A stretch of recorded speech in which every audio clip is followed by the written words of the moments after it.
I do hope you've all enjoyed a really lovely summer break. Just a few housekeeping notices. For the public present and anyone watching online on the Council's YouTube channel, welcome to this Council meeting of Cambridge City Council. We have some housekeeping announcements first. We're not expecting the fire alarm to go off. If it does, please leave everything and follow the exit signs on the Pease Hill side of the building and exit via the Pease Hill door and assemble in St Mary's Passage. Members of the public, you may see councillors using laptops and phones during the meeting. This is because many of us now use our laptops and phones to read the agenda, information pack and speeches, and it enables us to contribute to the meeting in an effective way. As a reminder to members, we have a 3-hour guillotine, so I encourage members to keep points succinct whilst we get through the business of the meeting. I hope to take a break at 7:30 for 15 minutes, but just depending on where we've got to in the agenda. We'll now have a moment of reflection while Reverend Devin McLachlan will speak to us. Welcome, Devin. Thank you, Mayor. Before I begin, I have some sad news to share, which is that Barbara Ashwood, who was a former councillor from 2013 to 17 and 2019 to 2021, as well as a county councillor, passed away this morning after a brief illness. And I'd like to invite us into a moment of silence to remember Barbara and give thanks for her life and her public service.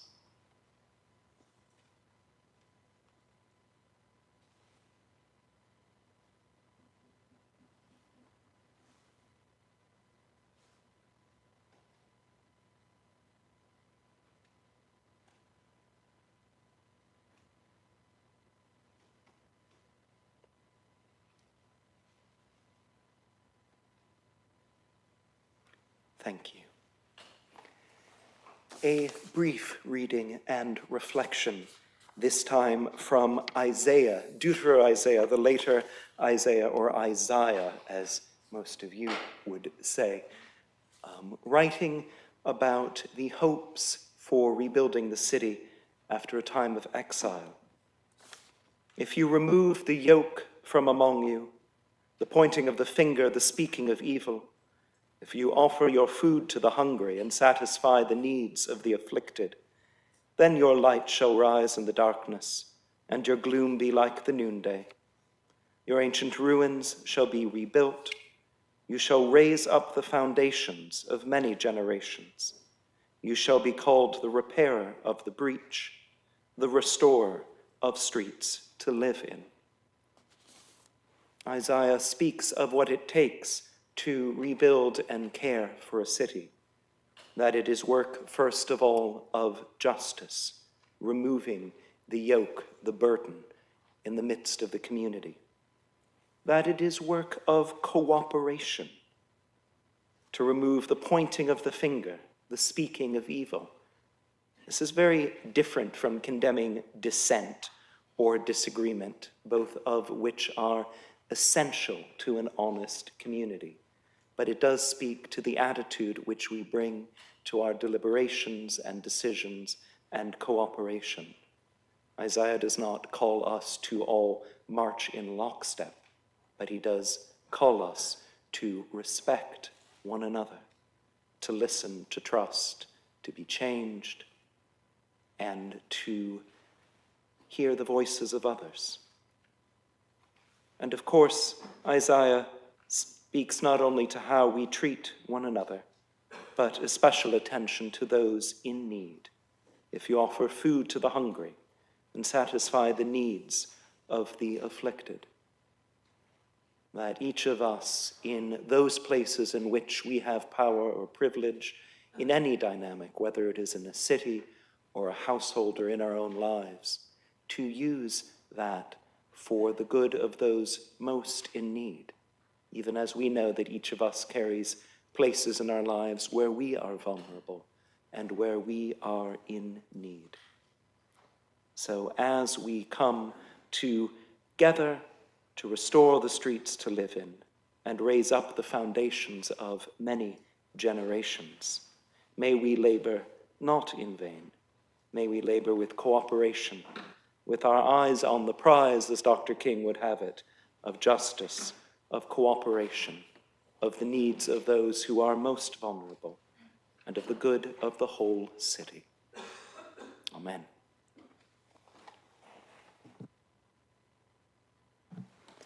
Thank you, Devin. Now I'll move on to apologies for absence. We've had apologies from Councillor Gardner-Smith and Councillor Divkovic. Do we have any other apologies? No other apologies, as far as I'm aware. No, Madam Mayor. Thank you. So agenda item 1, minutes of the previous meeting. Are there any concerns from members? Councillor Bagent. Thank you, Mayor. There was a resolution spoken of by the market traders within the minutes. Was that actually handed in, or is that still collecting numbers?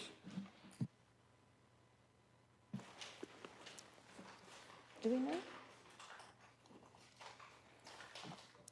Can I ask members, do they have any recollection of that? I'm afraid I don't. Could you just confirm what you mean by resolution?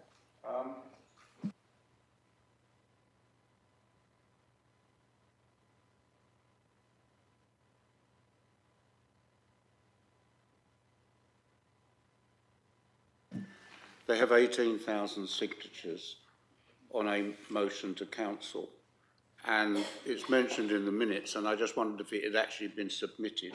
Sorry, my using the wrong word. I think we'll have to come back to you on that one, Councillor Bagent, because I'm afraid I don't know, and I don't think Councillor Moore does, so we need to look into that.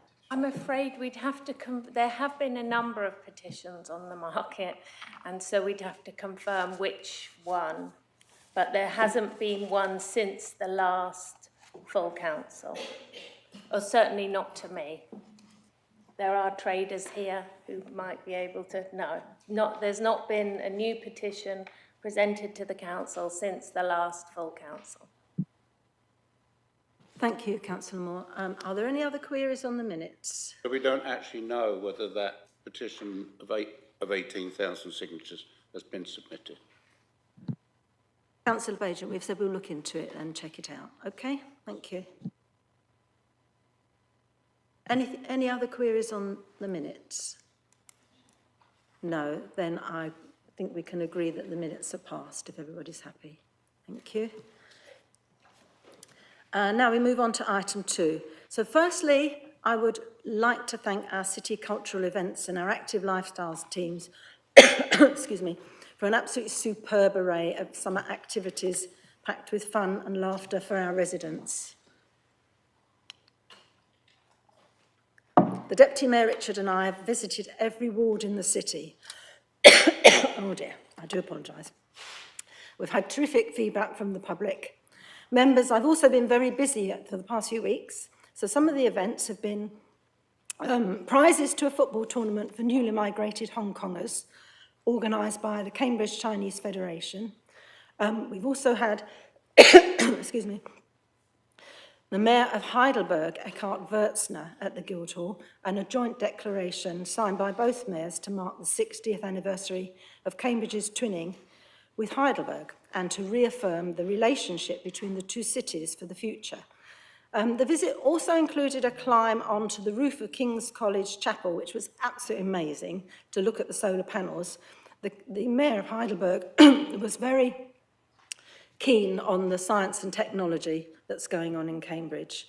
We have much in common with Heidelberg. We're both beautiful medieval cities, much visited by tourists. We both have an ancient and world-renowned university with a focus on science and technology. And we both face very similar challenges with lack of affordable housing, among other things. So I think a renewed and vibrant relationship will be of great mutual benefit. I've also visited very recently an event by the It Takes a City charity. I have to say I was really impressed with what they're doing and what they're achieving, and particularly what they're achieving for homeless women. So they are very much to be applauded. They were also very grateful for the support that they receive from the City Council. Last week I also met HRH, the Duke of Edinburgh, and the Lord Lieutenant at Murray Edwards College, and we had a tour of the absolutely fabulous art by women in that college. And on Sunday, we had the civic procession to Great St Mary's for the Chevin service and Harvest Festival, which was also very, very enjoyable. Upcoming events will include an event hosted by the Cambridge Africa Network at Storys Field to mark Black History Month. There are a couple of other things coming up. Can I remind you about the fireworks on the 1st of November? I do hope you'll come along. It promises to be a really lovely evening. It's a change this year because it's on the 1st. It's on the Saturday night, which would hopefully make it much easier for people to attend. I also have a petition here from Councillor Ashton. This is in support of the Arthur Rank Hospice, which I'm sure you all know has had its funding reduced. And if you'd like to sign that petition, it's here. So do come and do it in the break or after the meeting. Lastly, I'd just like you to encourage you all to take a look in the break and view the display art outside from the Trials of Democracy performance that took place at the Guildhall last weekend, and it's now on display outside the chamber. It showcases the public's feedback and expectations around the 7 Nolan principles, which underpin our code of conduct. So do take a look in the break. Right, we move on now to item agenda 3, declarations of interest. Members, I would like to ask that you declare interests that relate only to items on the council agenda. And with this in mind, do members have any interests to declare? Councillor Lokmatova. Hello. I would like to declare an interest in relation to agenda items 7A and 9D. And this is to, 9D. I'm part of the design team working on the retrofit design for this building, and I'm not in a position to vote or participate in the discussion on those items. Thank you very much. Councillor Smith. I'm a board member of KIP. Thank you. Councillor Todd Jones. Thank you, Chair. Yes, in relation to item 9B, I'm a member of Unison. Thank you. Councillor Bird. I'm a member of KIP board as well. Thank you. Councillor Thornborough. I'm a member of Unison. Thank you. And I'm a trustee of the Museum of Cambridge. Thank you. thank you. Councillor Shield. Member of Unison. Thank you. And Councillor Smith. Also a member of Unison. Thank you. Councillor Porra. I was a member of Unison until I finished my job last week, so I thought I'd still declare it because obviously it's probably pertinent that I've very recently been a member of Unison. Thank you. Yes, thank you very much. And Councillor Davies. Member of NAPO, the National Association of Probation Officers, the trade union for probation officers. Thank you. Councillor Bird, do you have another one? Sorry, Mayor, yeah, I'm a member of Unison too. Thank you. Councillor Tong. Hello, although I would love to partake in the discussion about the Civic Quarter, which is items 7A and 9D, if I'm counting correctly, I will be abstaining and not getting involved because of a personal relationship with someone involved in the project. Thank you very much. I think that's everything. Thank you. Just to say that if you think of another interest at any time during the meeting, you're free to declare it. Thank you.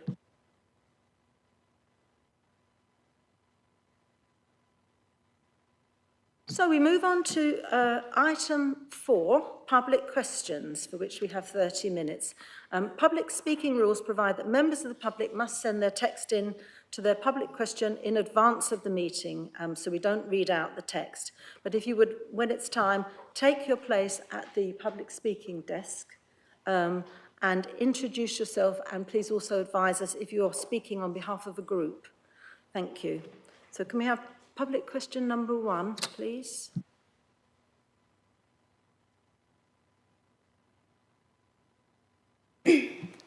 Hi, I'm Susie Williams. I'm here for Cambridge Recycling Watch and Cambridge Friends of the Earth.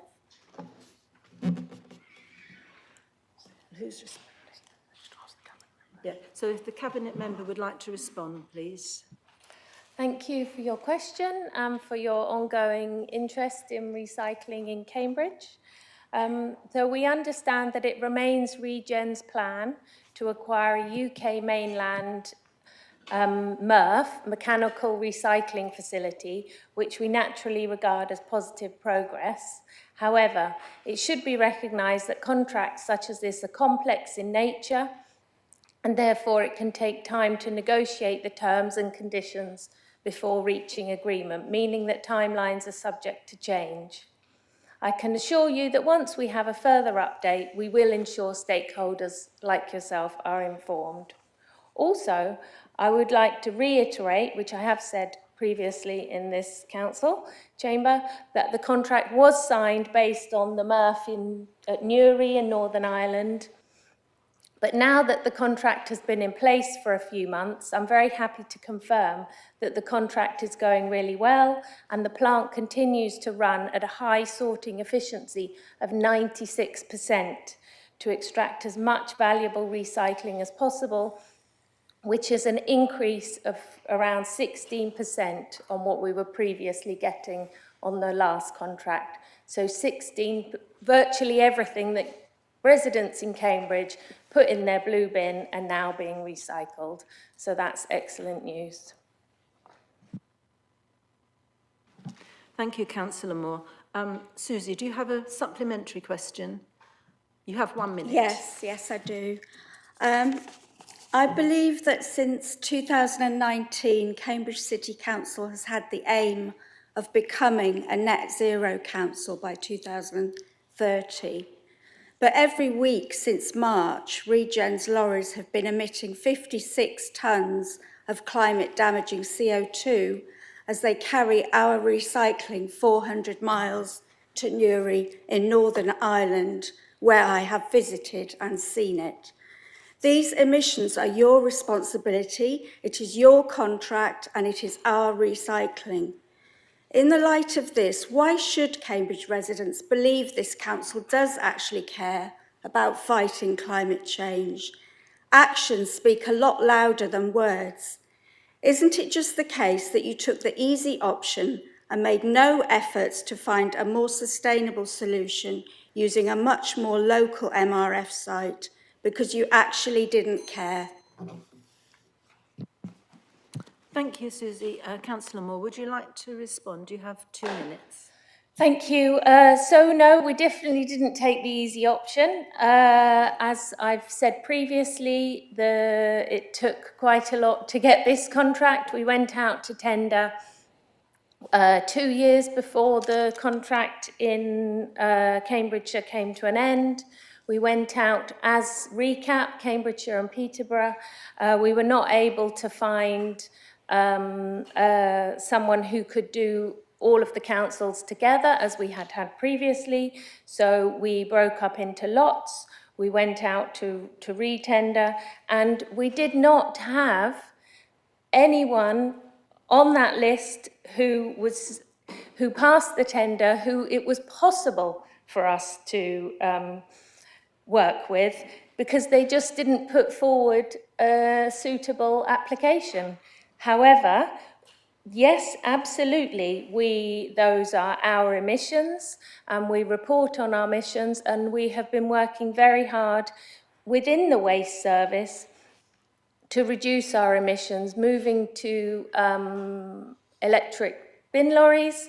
We have also had a very successful trial and now rollout of using HVO, hydrogenated vegetable oil, and that's been so successful that actually we've been working with Regen that they are now using that in their vehicles. The plant itself is very modern, energy efficient, uses sustainable energy, and all of its processes are much more energy efficient. So the transport just from us to the MRF is just one small aspect. It's also the management of the MRF. But again, as I've said before, that transport to the location where the recycling is sorted is just one small part.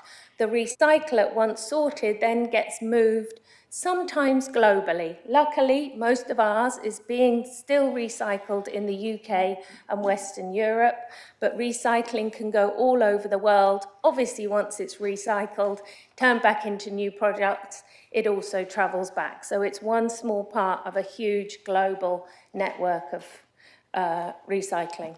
Thank you. Thank you, Councillor Moore. I should just like to say that the bell rings and you have 30 seconds when the bell rings. Right, so now we have a question from Daniel Fulton. If you'd like to take the seat, Daniel. Hello, my name is Brian Cameron. I'm here for Fuse Lane Consortium. Same question. So you're asking the question on behalf of Daniel Fulton. Thank you very much. And I'd like I think it's Councillor Holloway to respond. Thank you. Thank you very much to Fuse Lane Consortium for your question. We are proud of our continued commitment to promoting equity and inclusion for everyone in our city. We have several clear policy commitments, which include prioritising the needs of diverse communities in our growing city, providing accessible and inclusive council services, and enabling people to participate fully in a safe, welcoming and inclusive city. Equality, diversity, inclusion and belonging are central to all of the work that we do with our residents and our partners and with the communities that we serve. As plans for potential unitary councils become clearer, perhaps next year, these commitments will, of course, underpin how we design and deliver services and how we prepare for that new unitary authority. Once government's decided on the boundaries for the new unitary councils in Cambridgeshire and Peterborough, we'll be working with all partner councils to establish a new unitary. As part of that, we will work to design inclusive governance and decision-making structures for the new council, to develop services which meet the needs of all groups of people, to establish an inclusive and equitable culture within the new council's workforce. We will also aim throughout the reorganisation process to make sure that we engage with people who may be at risk of discrimination on the grounds of a protected characteristic. And that includes the engagement we've already been doing on our LGR proposal, but also more in-depth engagement with residents in the design of the new council, including working through existing council teams and local community groups to make sure that we reach a diverse range of people. Thank you, Councillor Holloway. Do you have a supplementary question? You have 1 minute to ask it, please. Yes, thank you, Councillor Holloway, for your response. In light of the planned local government reorganization, would you support the formation of the City Council's participation in a joint equality panel with South Cambridgeshire and Cambridgeshire County Councils to share best practices, co-develop shared priorities on equality and inclusion, and improve the equality impact assessments as local government reorganization approaches? And would you support the equality panel considering participation in such a scheme at the panel's next meeting? Thank you. Thank you. If you'd like to respond, please. Councillor Holloway, you have 2 minutes. Thank you very much. We do already have our own, what was equality panel is now going to be an equity panel.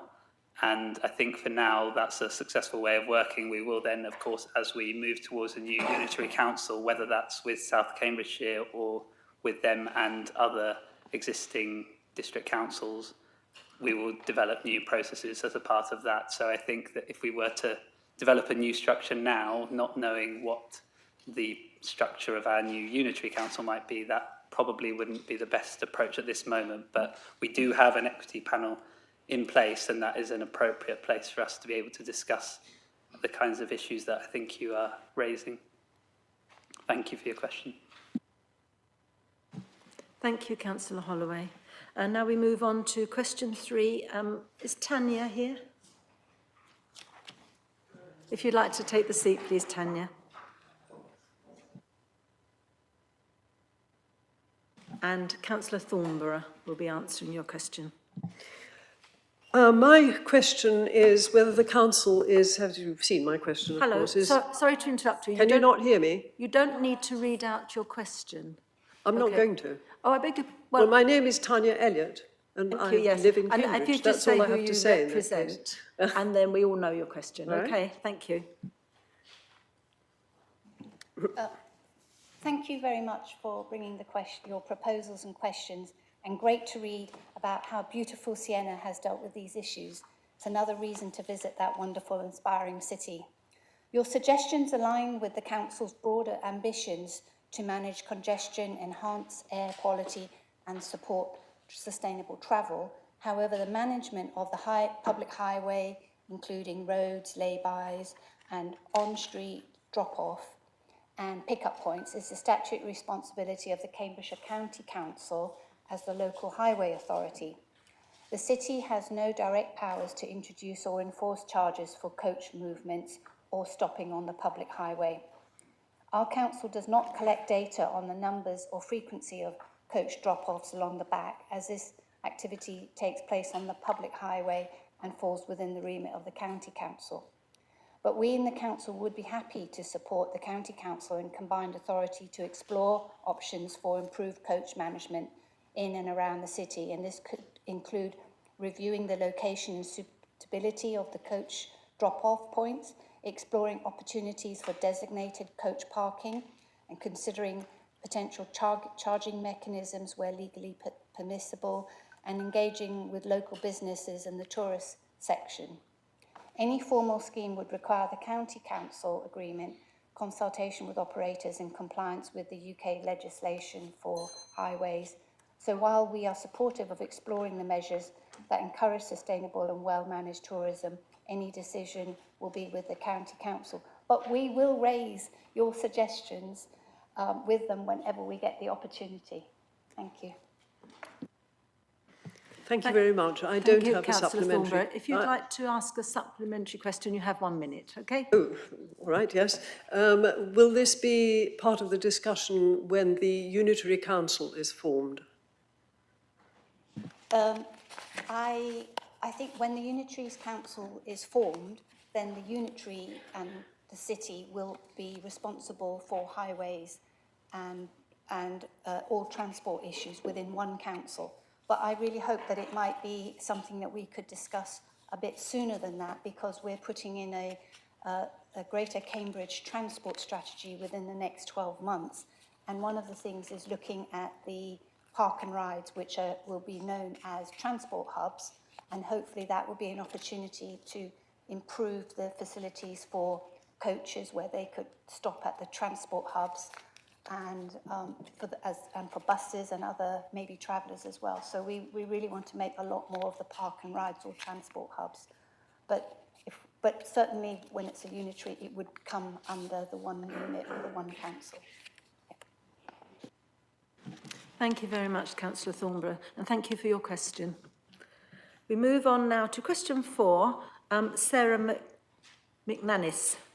Hello, welcome. And I think Councillor Todd Jones is going to answer your question. Thank you, Chair, and Councillor Bird may answer any follow-up. Thanks for your question. Just to be clear, the numbers you refer to in your question are not homeless people and rough sleepers who are supported through our homelessness and rough sleeping strategy. So I could spend hours talking to you about that. I think you're referring to the Housing Needs Register, and homeowners, the term used, are not unhoused.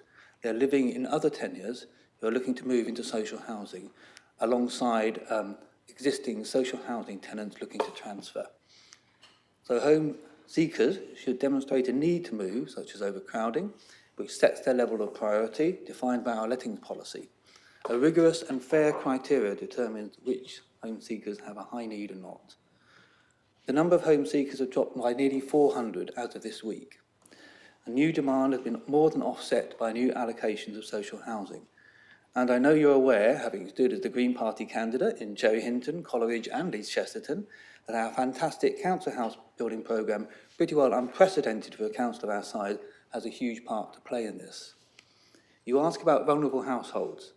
The council works over and above its statutory duty to support vulnerable households, prevent homelessness. Early intervention, including home visits, personalised housing plans, they help thousands understand their housing options. And we also work closely with local partners, employment and debt agencies, health services, community organisations, to tackle issues such as financial difficulties, mental health challenges and domestic abuse in order to support those vulnerable households. Our tenancy sustainment service helps City Council tenants maintain their tenancy. We also advise tenants how to maximise their income, reduce debts or arrears, and support those claiming universal credit. And we support tenants setting up a new tenancy. We also support tenants in the private sector, the private rented sector, who are at risk of losing their tenancy, and our homelessness prevention service includes town hall lettings, intermediate housing for homelessness applicants unable to access private sector rented accommodation. So I hope that covers your question. Thank you. Thank you very much, Councillor Todd-Jones. And do you have a supplementary? Yes, please. Yes, Thank you have a minute. Councillor Okay, Todd-Jones. 22 social homes at social rent were demolished on Fanshawe Road, which is where I live, this year. Of the 84 homes currently being built in their place, 39 will be at market sale, 11 at 80% of market rent, 34 at 60% of market rent, and 0 at social rent, which is 40% of market rent. 32 social homes at social rent are planned to be demolished at Davy Road.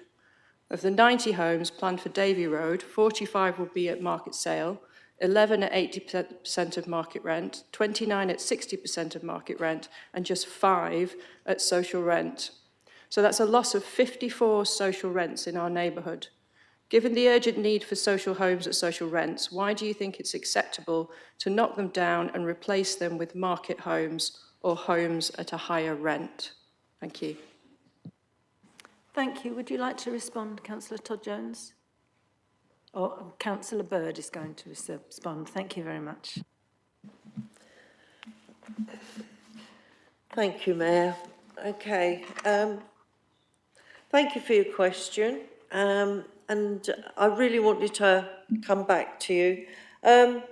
We have built over 1,000 homes, and the money gets very tight, as you can imagine. So what we've done is we're currently on site to deliver 424 homes, with 267 of them being council homes. We're about to submit planning for another 400 homes, with half being council homes. And you're right, we need to help people, and I'm pleased to share that we have successfully rehomed over 300 families from outdated, poor quality homes and into some of the new 1,000 new home, high quality, sustainable homes. You've given me some numbers here about Fanshawe and Davy Road. Money doesn't grow on trees. So what we have to do is decide where we actually build homes, like Fanshawe, but make some of them that we make for sale. That way we can put more money into the pot to build more council homes. We don't get much money from the government, so this is the only way we can do it. Even though there might not be so many social rents at Fanshawe or Davy, they will be at other areas. But the residents still have a choice to come back to Fanshawe and Davy if they want to. I hope that answers your question. Thank you very much, Councillor Bird. Now, our next question is from Wendy Blythe, and I think, Wendy, you're online.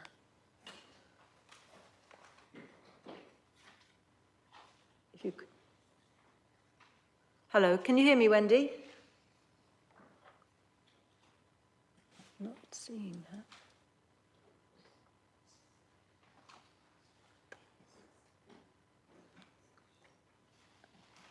Should we go on to questions? We'll move on to... The cabinet member respond, and then I might give her... Okay, yes, okay. So question 5. Councillor Moore, would you like to respond? And hopefully Wendy will be able to have got herself online. So I'd like to thank Wendy for her question and for her feedback throughout the project. So the Civic Quarter team have regular meetings with stakeholders, including Gonville and Keys, to update them on the changing Civic Quarter designs and also to share any coordination issues such as road closures. Plus, those stakeholders are all invited, and Gonville and Keys have attended many of our Civic Quarter liaison group meetings, as has Wendy. As was stated in Wendy's question, Gonville and Keys College have consulted internally with their fellowship, staff, students and alumni, but we have not yet been consulted or seen their proposed plans for the redevelopment. However, we look forward to seeing their plans in due course, and as they are the freeholders of many of the buildings around the Market Square, the Civic Quarter project team will continue to meet with them and coordinate the projects, works, road closures, etc., where suitable. Thank you. Thank you. Are you able to hear us, Wendy? No, I don't think she's there. We'll move on to question 6. Since there's not a follow-up, could I just say one thing that I forgot to say Yes, about please. the recycling? Just that, sorry, now you've started me. I forgot to say, so I'm very sorry to the team, but the Greater Cambridge Shared Waste Service won an award last night at LARAC, which is the Local Authority Recycling Advisory Committee Conference and Celebration Awards, and it's for the Best New Idea category for the rollout of the 4-day week waste collection, No Bin Left Behind. So they were winners. So that's it. Thank you. Well done to the team. Thank you, Councillor Moore. That's excellent news. So we're going to move on now to question 6. Hannah Copley is not attending, so if I can just ask, please, Councillor Nesta, if you would respond to her question. Thank you. Thank you very much for your question, Hannah. So this project is still in the concept design stage. The decision with respect to the location of any proposed public art has not yet been confirmed.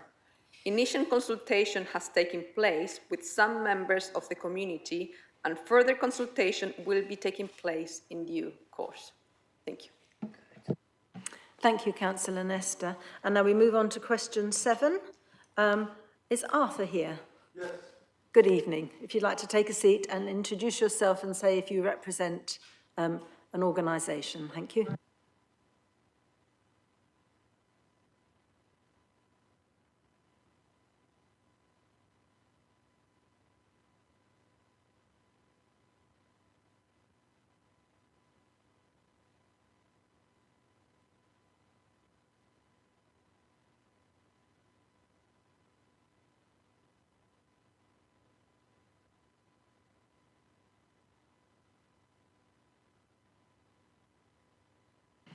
Thank you very much. Can I ask Councillor Smith to respond, please? Thank you, Arthur, for your question. This time next year, the council will decide whether to proceed with the Civic Quarter scheme, which includes the Guildhall and the chamber within it. And at that time, we will know more about local government reform. We'll also know more about existing and future council accommodation requirements and the business case for making the chamber fit for council and other purposes whilst respecting its heritage. Under any option, Cambridge would be the most accessible location for councillors and members of the public to attend council meetings. And this chamber was designed to accommodate such meetings.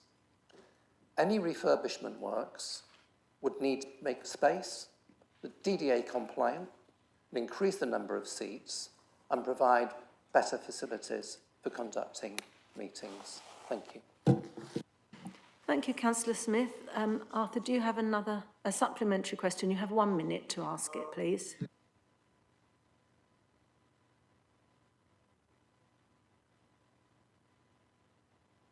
Concrete evidence of requirements to remodel the council chamber. And I should ask why, given that there's no definite there are no definite requirements at the moment, why is this rather expensive project being included in the firm plans being presumably budgeted? Thank you. Councillor Smith, if you'd like to respond, you have 2 minutes. Well, thank you. To date, no one has actually put forward an alternative chamber to accommodate the new unitary council. And we know whichever councils are joined together when the decision is made by government, Cambridge will remain the centre of that new unitary council. And this is the focal point, and it's the historic centre of local democracy for centuries. And that's what we want to continue. So we'll have a refurbished chamber ready for, well, it'll be ready more or less at the time the new unitary council is established. The county council made a cardinal error by relocating its headquarters out of Cambridge to a business park when there was no public transport, no one can get to. We don't want that. We want to be accountable to people in this city and the surrounding area for the decisions that we take on their behalf. Thank you. Thank you, Councillor Smith, and thank you, Arthur, for your questions. We now move on to question 9, and I'd like Zoe, if you would like to come. Question 8 is not happening, so we move on to you. We've just got time. So if you'd like to introduce yourself and say if you represent an organisation, please. Hi, Zoe Harding, representing myself. Thank you, Zoe. So Councillor Moore, if you'd like to respond. Hi Zoe, thank you for your questions, the survey that you've completed and your ongoing feedback, including some very useful suggestions for the market aspect of the Civic Quarter project. So far, I've lost my answer. The project team have met 51 traders so far in their one-to-one meetings, and I'm pleased to say that we've had a very positive response from traders we have an interest in 48 of the permanent stalls, with 12 traders looking to share pitches. The Civic Quarter team have engaged with traders in the regular monthly meetings, and a number of changes have been made based on feedback. These include taking into account the layouts of the stalls, the size of them, feedback on the demountables, feedback on the support package, which is yet to be agreed, feedback on the decant location, also yet to be agreed, and feedback on the business plan.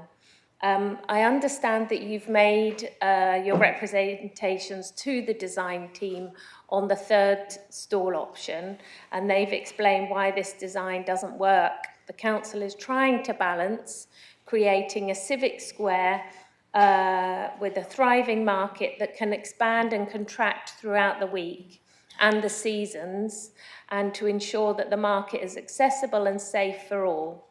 Part of this is to have those demountable stalls so that the square can be an open space when the market is not on. This will create a space for residents and visitors to the city, plus will solve many of the antisocial behaviour and crime issues that we have in the market square, especially at night when the stalls are empty but are in situ. However, I do take on board your comments regarding the business plan, and we've made a commitment to continue to review the costs. The business plan has been updated since it was last published, and the team are preparing the next iterations, which will be shared with you and the rest of the traders as soon as it's ready. We'll be continuing the one-to-ones in the next year and have committed to the ongoing programme of trader meetings, reviewing the next steps to get your feedback. Thank you, Councillor Moore. Zoe, would you like to ask a supplementary? Thanks. First of all, I think that traders are going to say yes to the kiosks, whether they actually want them or not, because we don't want to say no to something because we don't know what cost is going to be, how they're going to work. So because the council keeps coming back to the fact that we still need to work all these things out, traders are not going to say no to the kiosks. What we want is a market that we can trade from. That gives, with the three options, the kiosks, the stalls as we have them now, and the demountables, everyone gets what they want. The council get their space in front of the Guildhall. Traders, the stock traders, the retail traders, the traders that have been there for generations have a space. Those traders are city residents. They have supply chains within the city. They are supporting city residents, and they are the heart of the city. All we want is a market that works for our businesses. We're not asking for much. We have agreed to so many things. We just want some open stalls that we can run our businesses successfully from. Thank you very much, Zoe. Councillor Moore, would you like to respond? You've got 2 minutes. Thank you. Yes, I understand, and that's why we've had the option for the kiosks, the permanent stalls, to be shared so that different traders will use them on different days. So there will be that swapping, different traders on different days, but it will be within the kiosks. We also, the team are working on the design of the demountables. We've had further requests to trial the demountable stalls in the winter when it's more likely to be wet and windy, but also in high summer or in a heat wave. Obviously, we'd have to, I assume, wait for that until next summer. But the team are also working on ways for the stalls to be tested as they would be used in the new market, because although they're demountable, they'll have fixings in the ground. And when they were tested previously, it was just using weights, like if you put up a gazebo.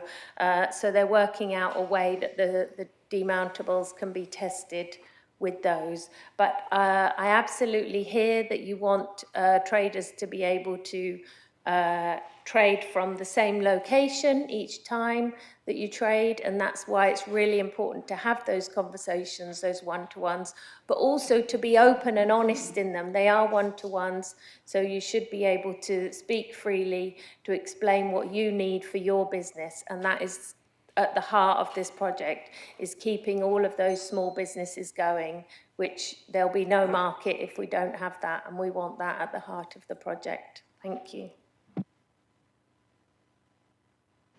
Thank you, Councillor Moore, and thank you, Zoe, for your question. So we now move on to agenda item 5, oral questions. This is on page 15 of your information pack. Councillors' questions will be taken as read, so you do not need to repeat the question in the first instance.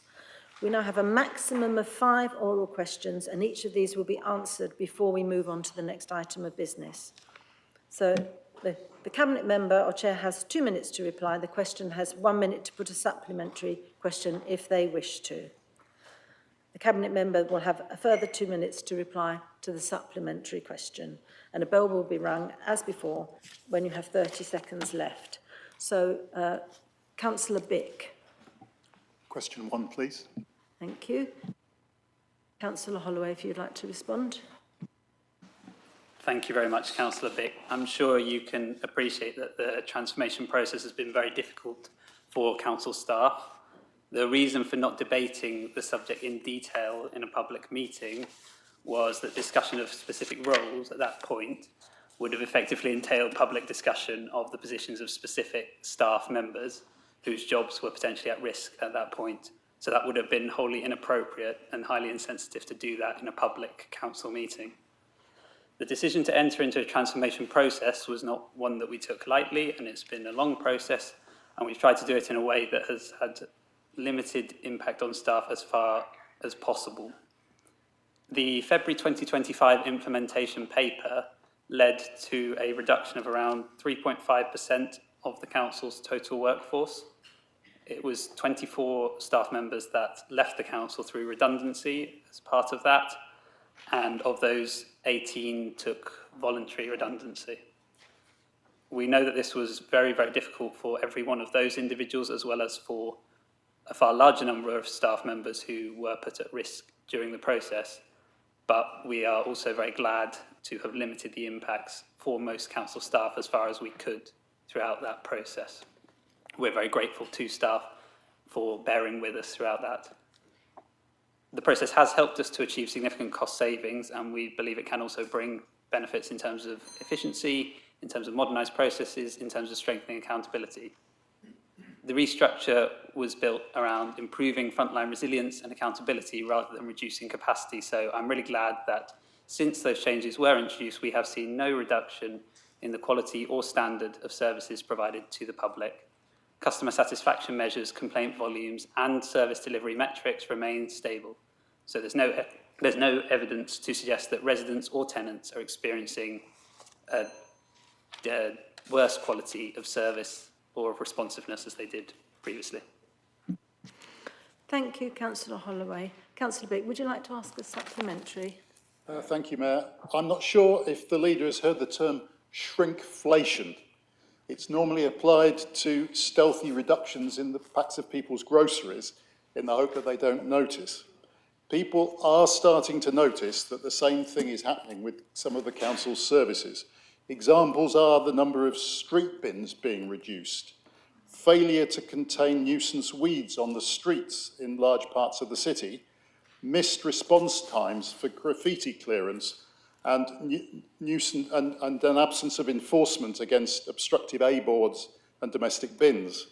I hope the leader would agree that it's difficult to dissociate this from the reductions in staffing of between 20 and 40% in certain teams that were made this year under the assertion that services wouldn't be affected. We doubted it then and we doubt it now. So now the consultants have gone home, is the leader aware that some depleted council teams are really struggling? And will the leader commit to report to the council any decision that he's tempted to make to reduce the standard or scope of council's services? Thank you. Thank you, Councillor Bick. Councillor Holloway, if you'd like to respond. Thank you very much, Councillor Bick, and all the issues that you mentioned there are important ones and ones that we know affect many of our residents. They're, of course, in many ways perennial issues. There will be times when we miss deadlines or when we don't clear up in the way that people expect, but there are also many times when we do hit those deadlines and we do clear up in the way people expect. As I say, when we're looking at the whole picture rather than anecdotal evidence as you're presenting, we see, as it stands, no reduction in the quality of service. However, that's something that we're continually monitoring. If there is a dip, then of course we will look to respond to that. Now, we don't have a full year's data yet from when the changes have been made, so of course, once we do have that, we'll be able to look in more detail. But as it stands, we continue to monitor service levels and the feedback we're getting from customers on a daily basis and from our residents, and that's something that we take very seriously. Thank you, Councillor Holloway. Now we have Councillor Porra. My question, please, Madam Mayor. Councillor Smart, would you like to respond? Yeah, thank you for your question, Councillor Porra. The impact is this: 3 toilets are closed. These toilets were carefully chosen for closure to make savings in council budgets following a review of toilet provision. The review considered usage levels, condition, accessibility, and the significant costs of refurbishment and ongoing maintenance, and was subject to a public consultation. So those toilets were at Quayside, which was a low-use facility, predominant usage by punting businesses, Midsummer Common on Victoria Avenue, so another low-use facility, predominant use by taxi drivers, and Parker's Peace, where it's a popular event site where events provide their own toilets. I would remind members that we councillors have a responsibility to balance the books. The savings were estimated at £121,000 a year, meaning about £10,000 a month. So over the past 3 months, we've saved £30,000. So significant and going forward. These savings helped us to fund our priorities for residents. We've made recent investments in half a dozen toilets at Cherry Hinton Hall, Chesterton Recreation Ground, Coleridge Recreation Ground, Drummer Street, Nightingale Recreation Ground Pavilion, Silver Street to come soon, total investment in all those works is about £2 million. All in all, we currently have 10 toilets, and when Silver Street is complete, that'll rise to 11. And in the course of, and in that provision, we now have 5 changing places toilets, which is of course excellent, and of which we should be rightly proud. But we are still looking to improve our provision where budgets allow. For example, I'm looking forward to plans for improved toilets provision at Jesus Green when they come forward shortly. As you can see, we are putting our plans for toilets in place. The priority is to ensure high quality, well-used toilets, open and accessible in places where they're most needed, aligning with public feedback and in accordance with responsible budget management. Whilst the ideal of reducing public toilet provision may seem initially counterintuitive, it is a move that reflects. Thank you, Councillor Smart. Did you want to just finish your sentence? It's a move that reflects the realities of modern urban living by reallocating resources, addressing security concerns and responding to changing public behaviours. Cambridge can make a well-considered decision that benefits the broader community. The focus should be on maintaining high-level facilities as budgets permit, ensuring that public services are both sustainable and aligned with the city's evolving needs. Thank you very much. Thank you. Councillor Porter, would you like to ask a supplementary? Thank you very much, Councillor Smart. As you know, we opposed these closures, and we still do. I mean, Parker's Piece, the cafe is still running there successfully, I think. There's income, but they've not been opened. And we are seeing events dragging their portaloos onto Parker's Piece rather than just using the facilities that were already there. Midsummer Common has increased pressure on Jesus Green toilets. I'm glad to say you'll talk about doing something about those, but there's no budget for it that I can see at the moment. And on Quayside, I mean, as you're aware from the local press coverage, local businesses have felt this impact really severely. And it's putting more pressure on the very dilapidated facilities at Jesus Green, particularly after the Cheston Road toilets were closed previously. This makes our city less welcoming for residents, tourists and businesses, and adds costs not only to them, but for antisocial behaviour when people don't have a toilet to use for obvious reasons. So I would urge the Cabinet member and his Labour colleagues to reverse these closures on our important open spaces and support our request to make this city a better and a cleaner place. Thank you. Councillor Smart, you have 2 minutes. Thank you. I'll just pick up a couple of the points you made there, Councillor, and finish with a main point. So on the CAF on Parker's Piece, the provision of that CAF is somewhat up and down. We're not quite sure how that's going to go at the moment, but there is still provision of a CAF. And if we can have a CAF with toilets associated, that would be great, but that isn't the case at the moment. On events on Parker's Piece, as you know, events have their own toilet provision. That's what happens with events all the time. For every event, they should be providing their own toilets. It has happened in the past that some events don't provide toilets, but that's not what should be happening. On the Jesus Green budget, I believe there's circa £500,000 in an S106 budget that could be used for those facilities, but that's to be decided, and we could add more money from our general fund, but again, that's to be decided. So that's why I said it will be coming forward shortly, and you will hear about that when in the appropriate time. So finally, the main point is just to say, as I said already, Councillor, it's our job as councillors who run this authority to balance our budgets. We have made sensible decisions about toilet provision in this city, which matches toilet provision in other cities around the country of a similar size.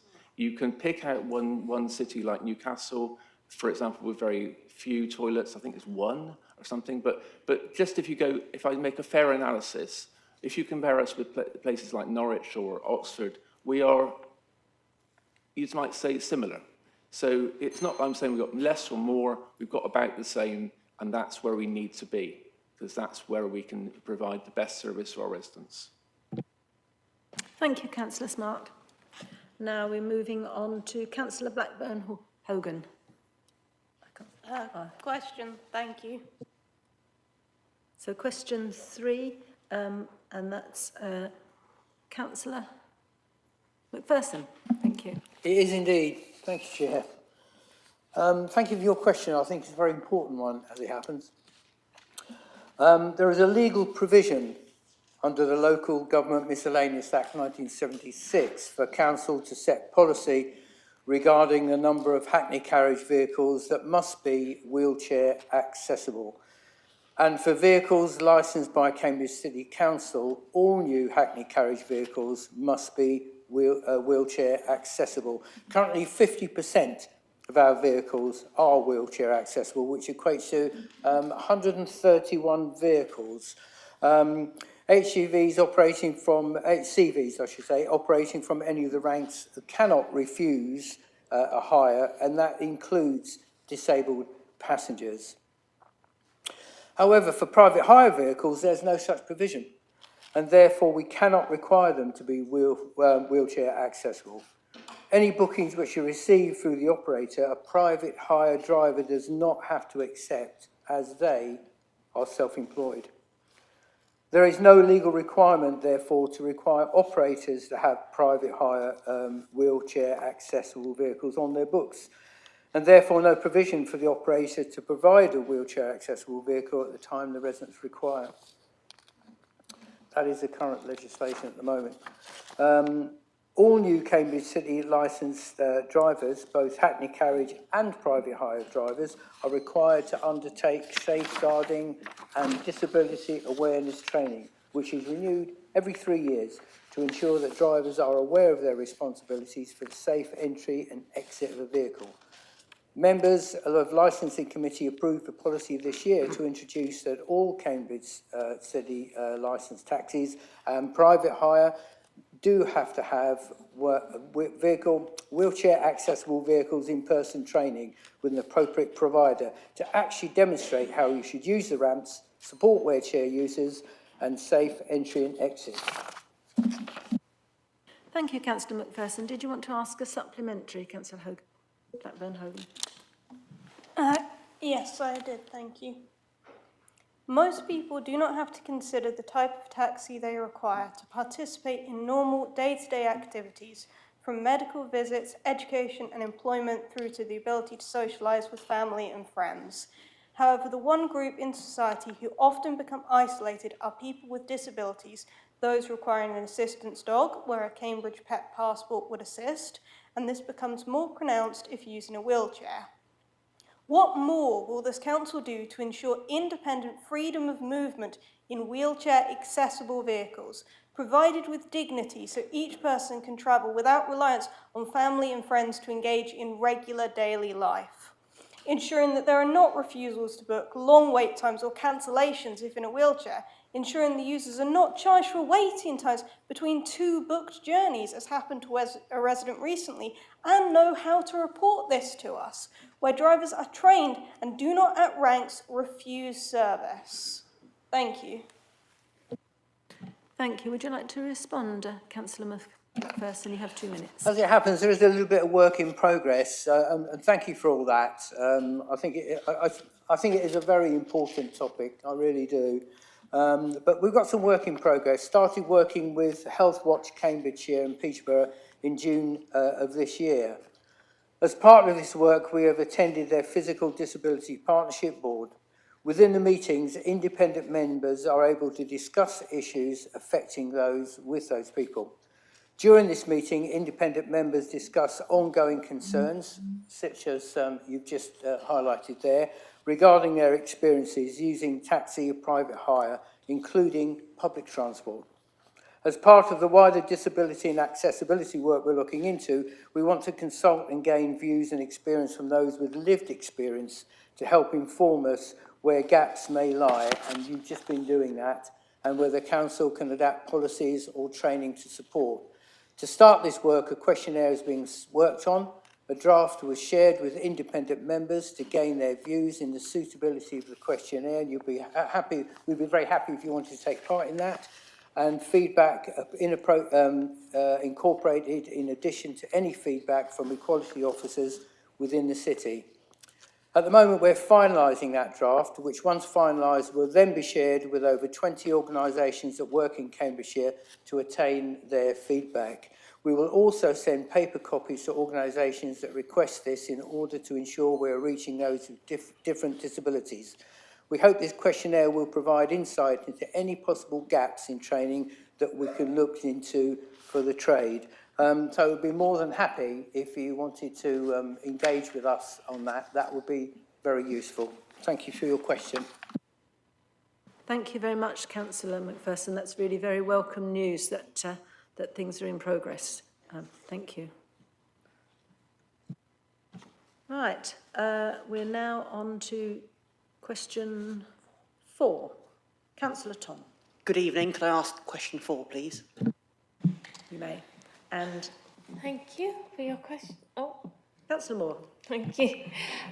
So the cost of retrofit will vary depending on the age and the archetype of house, its individual details and its starting condition. The current best estimate is to get it up to EPCC is £32,835 per home. This is based on a combination of quotations received and also costs obtained through our current external wall insulation contract.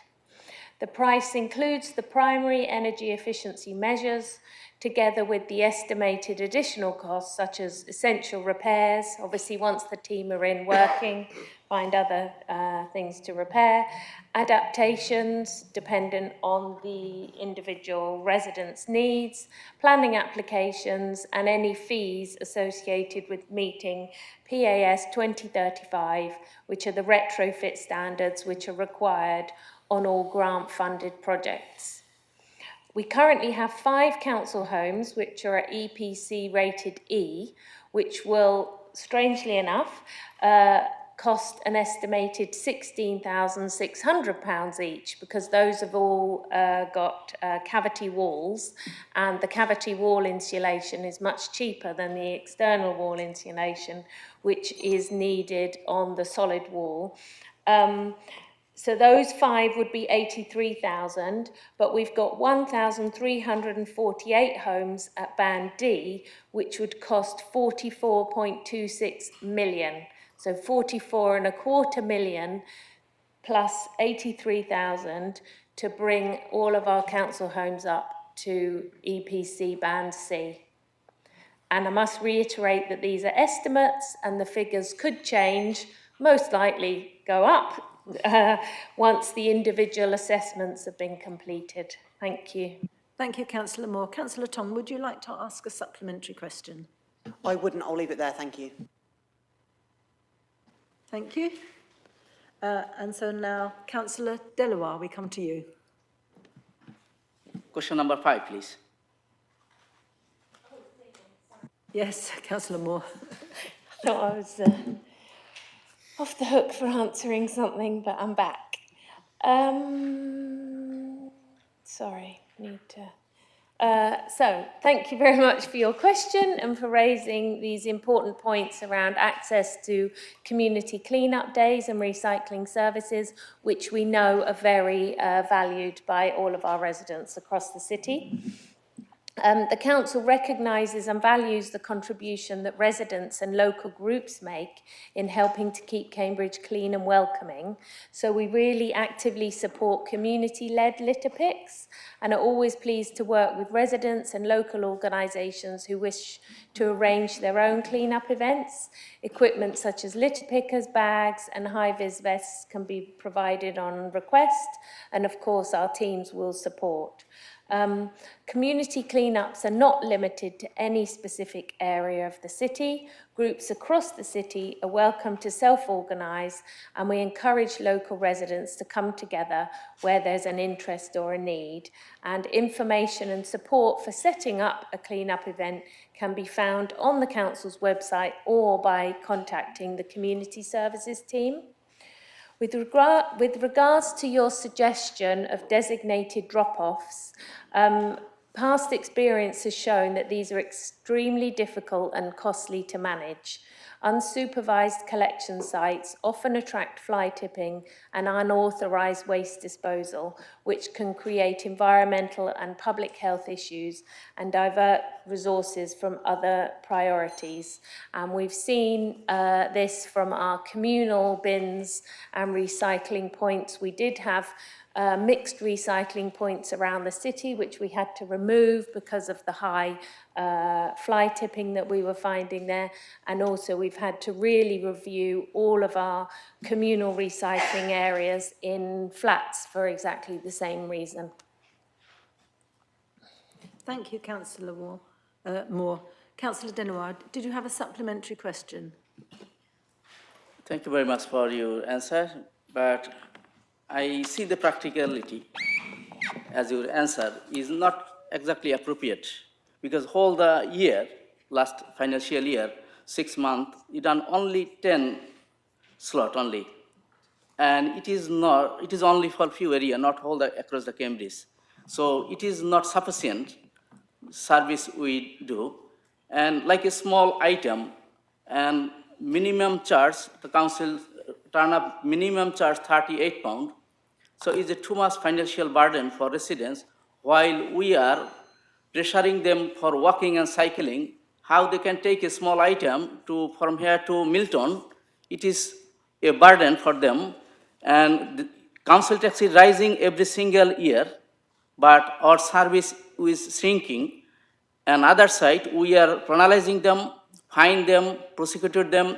It is really unfair. As you support 4 days a week, rather than 4 days a week, I ask to you, make it 5 days a week and do better service for our community. Thank you. Thank you, Councillor Denoir. Councillor Moore, if you'd like to respond. So, with regard to wanting a community clear-up day in your area, this is open to all councillors. There is information, as I said, on the website on support on how to set one up, or you can contact the community services team.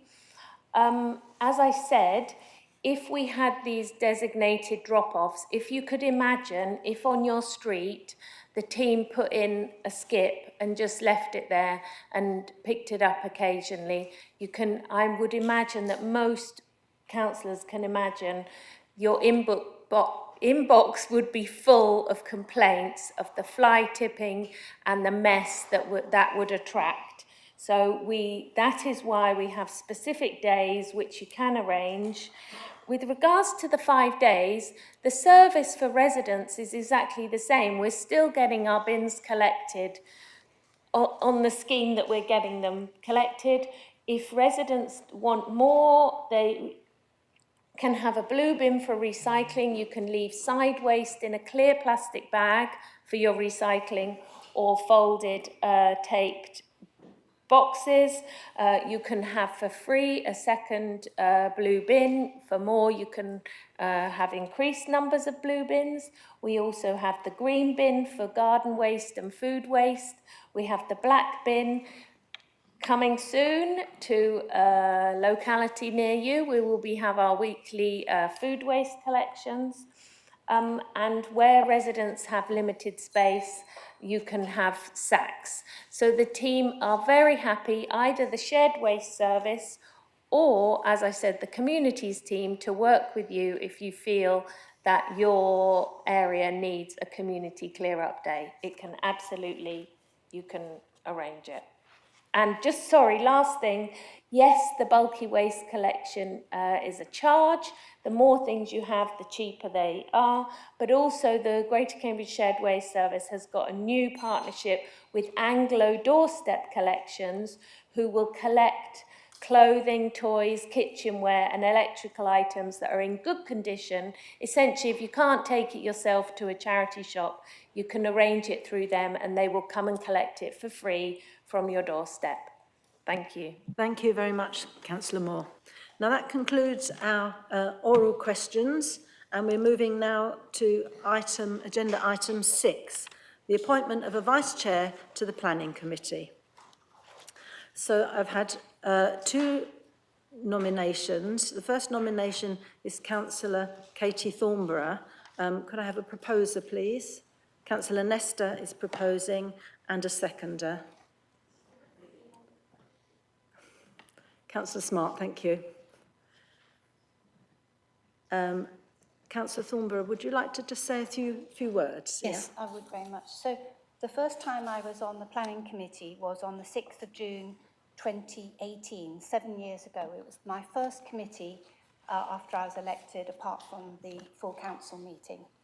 And one of the reasons why I wanted to be on the planning committee was one of my priorities of being a councillor is about improving transparency so that we can increase the trust in the city council and in the planning department. My work before being a councillor was as an architect, so I know what a good planning application is and I know what a bad planning application is, and I can pick up where applications could be improved or where they need to comply with new legislation. I work very hard to prepare before a planning application, and because I want to improve the outcome for the city, for residents and for biodiversity. I've called in planning applications where necessary. I will challenge officers, I will challenge applicants, and I will challenge members of the planning committee. I have chaired the strategic planning committee before, so I have got some experience in doing that. And I try hard to support the officers in their decisions, and also the committee members, but also councillors who, when you are faced with dealing with residents in support of a planning application or when they want to object to a planning application. I think the exhibition outside, the Trials of Democracy with the Nolan Principles, are very pertinent, and the play that was part of that art project involved a planning committee, which was very interesting for me to see from the outside, and it improving the planning committee for the sake of all of us, so that it shows that the city is really focusing on democracy is really important, and that's what I hope to do more, working with the chair, supporting the chair if I'm the vice chair, and I would like to be. But it is non-party. This is a non-party committee, and I know that Councillor Flaubert is an excellent member of the committee, and if she is elected, I will do everything to support her as vice chair, and if I'm selected, I'd love to work with her. Thank you very much. Thank you, Councillor Thornborough. So yes, we also have a nomination for Councillor Flaubert. Do you have a proposer? Yes, I'd like to propose Councillor Flaubert. Thank you, Councillor Illingworth. And do you have a seconder? Councillor Bennett. Thank you. Would you like to say a few words, Councillor Flaubert? Yes, I do, Madam Mayor.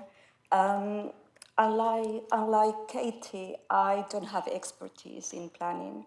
I came to this committee to try to make a difference. I am a foreigner. I am not an architect, but I'm a mother, and I usually don't have much time to prepare for planning committees. It's just the day before, to be honest, I'm able to do it, and this, I'm talking about honesty. I have a full-time job, but I do what I can in the planning committees, and I also suggest things how our city can change. If I'm elected today, which is unlikely to be, I want to help, and I want to work with my colleagues. I believe that this is something non-political, and therefore we should have a different candidate that is not Labour, the ruling party. Thank you. Thank you, Councillor Flaubert. Now, if everybody's happy, we are just going to vote by a show of hands, and it's a case of who gets the most votes. Okay, so first of all, could I have a show of hands for those who would like to vote for Councillor Thornborough?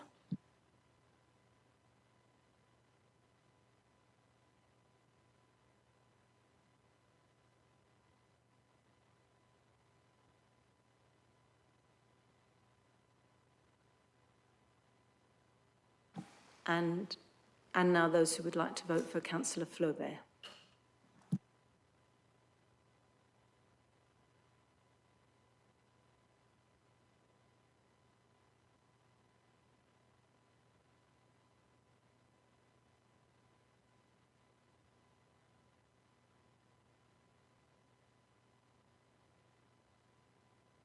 So we have 22 votes for Councillor Thornborough and 18 votes for Councillor Flaubert. So Councillor Thornborough, you have been elected as Vice Chair of the Planning Committee. Congratulations.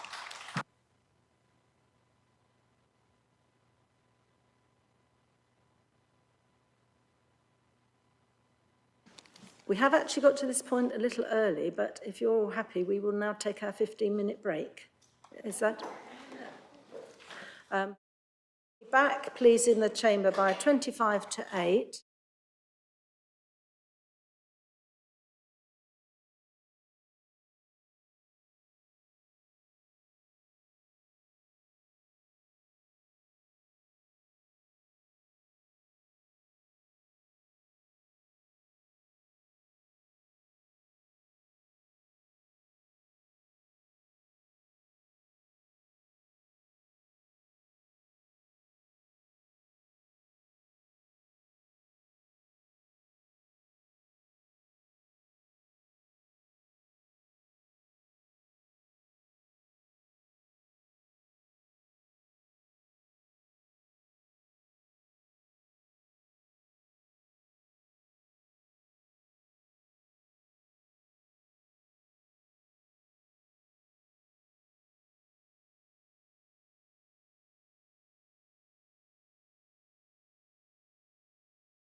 If I can just remind you all that there is a petition down there. Do sign it if you feel able to. I'll leave it there till the end of the meeting. Thank you, councillors. We're now going to proceed to agenda item 7A on pages 41 to 160, the recommendation of the Cabinet concerning the Civic Quarter project. Can I please remind you that there are some confidential appendices. There should be pink in your pack. If members wish to discuss any of those, that's fine, but we will need to move to a vote as to whether to move into an exempt session and turn the live stream off. So, Councillor Smith, would you like to introduce this item? Thank you, Mayor. There are members in this chamber who support the Civic Quarter proposals and those who oppose, but they have not put forward any credible alternative. The need to decarbonise and make the listed Guildhall and Corn Exchange and Market fit for purpose cannot be ducked. It must be done, and delay just adds to the costs. There's a sobering lesson from history. There was a public consultation on designs for a new Guildhall in 1859. It was abandoned, but the large hall was built in 1864 and the library in 1884. A new design for the Guildhall was proposed in 1898, but it was abandoned. It was considered to be too grand and too expensive to fund. There has always been an excuse. History shows us that generations of councillors have debated various designs for decades, but faltered in the face of public opinion and funding issues.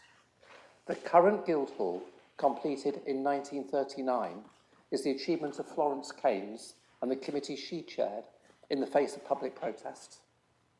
The protesters are forgotten, but history is on the side of Florence and her committee. This building has served this city for 85 years with minimal maintenance. We are now custodians of the Guildhall, the Corn Exchange and Market, and with that responsibility to protect this civic heritage and secure its place as for local democracy, council offices, public entertainment and market trading. The case presented in the report is compelling. Those who support progressing the Civic Quarter will, like Florence and her committee, be on the right side of history. Be on the right side of history. The naysayers forgotten. A few words on costs. I note the Liberal Democrats' amendment, and that more or less endorses the plan to reduce the development and financing costs and seek third-party funds. We've already made progress with this with the construction procurement strategy, which provides for a fixed price contract and a 10% contingency. Sharing prelims across concurrent delivery of the project could reduce costs by £1 million to £1.5 million. Value engineering will deliver further savings. These will include in the Guildhall, the fourth floor extension, roof design, and the specification of lifts and atriums, early supply chain engagement and specification of alternative materials. Financial engineering, subject to prevailing and forecast interest rates, there will be an optimum balance between short-term and fixed-rate borrowing over 50 years. Third-party funding, progressing sponsorship packages as outlined in the confidential papers and funding for the public realm works. Revenues, the retention of consultants to reduce costs of closing the Corn Exchange during the works and accelerating revenue growth. We've got more months now in which to do more, but we will deliver on those ways of making the efficiency and reducing the costs that you see in the budget papers. Thank you very much. Thank you, Councillor Smith. Now, we do have an amendment proposed, which can be found on page 17 of the information pack. Could I please ask Councillor Bick to propose the amendment? Thank you, Madam Mayor. It's clear to most of us here that action is needed. The Guildhall and the Corn Exchange are important assets to the city, yet they cost the council much more than they should do to run.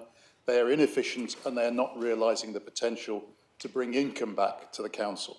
The market square and the public realm around it is not the attractive, accessible, safe heart of the city that should benefit all who visit and make their living in and around it. That is why my group is engaged constructively with this scheme, It's just a question of how it's tackled. Because of the council's accumulated reserves, it's in a good position to undertake a project like the Market Square and Public Realm, where no net financial payback to the council is really likely. More external grant funding would be welcome, but in essence, this is classically what the public sector is good at, and the benefit is transparently there for everyone. The Corn Exchange and the Guildhall are a bit different. There is an indirect benefit to the general public, but those who pay to go to performances at the Corn Exchange and those who work in or need to visit the Guildhall are inevitably perceived as the direct beneficiaries, however much we might want to open them up. The 78 million that the refurbishment is currently expected to cost us for these two is an awful lot of money, and some of it will have to be borrowed. This part of the overall project needs to be an investment which also pays the council back. A case is made that they will do that, but let's be honest, it's quite marginal and would take a very long time. We think that to spend the huge sum of 78 million on the Corn Exchange and Guildhall, we need to try and do better. We think the Cabinet was right, in view of this alone, to give us a year before the schemes are going to be funded, because that is the opportunity to refine and to sharpen the project.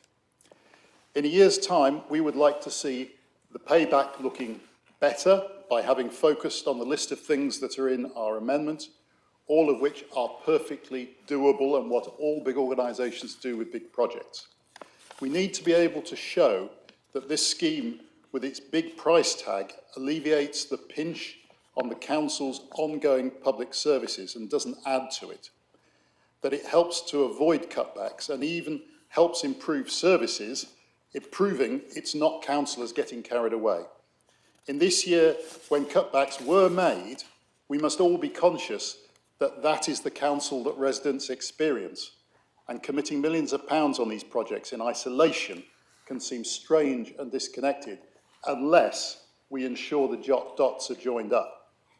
We think this needs to be set out clearly as the will of the council to ensure the discipline that a big project with lots of moving parts like this, so that good intentions aren't lost sight of over time.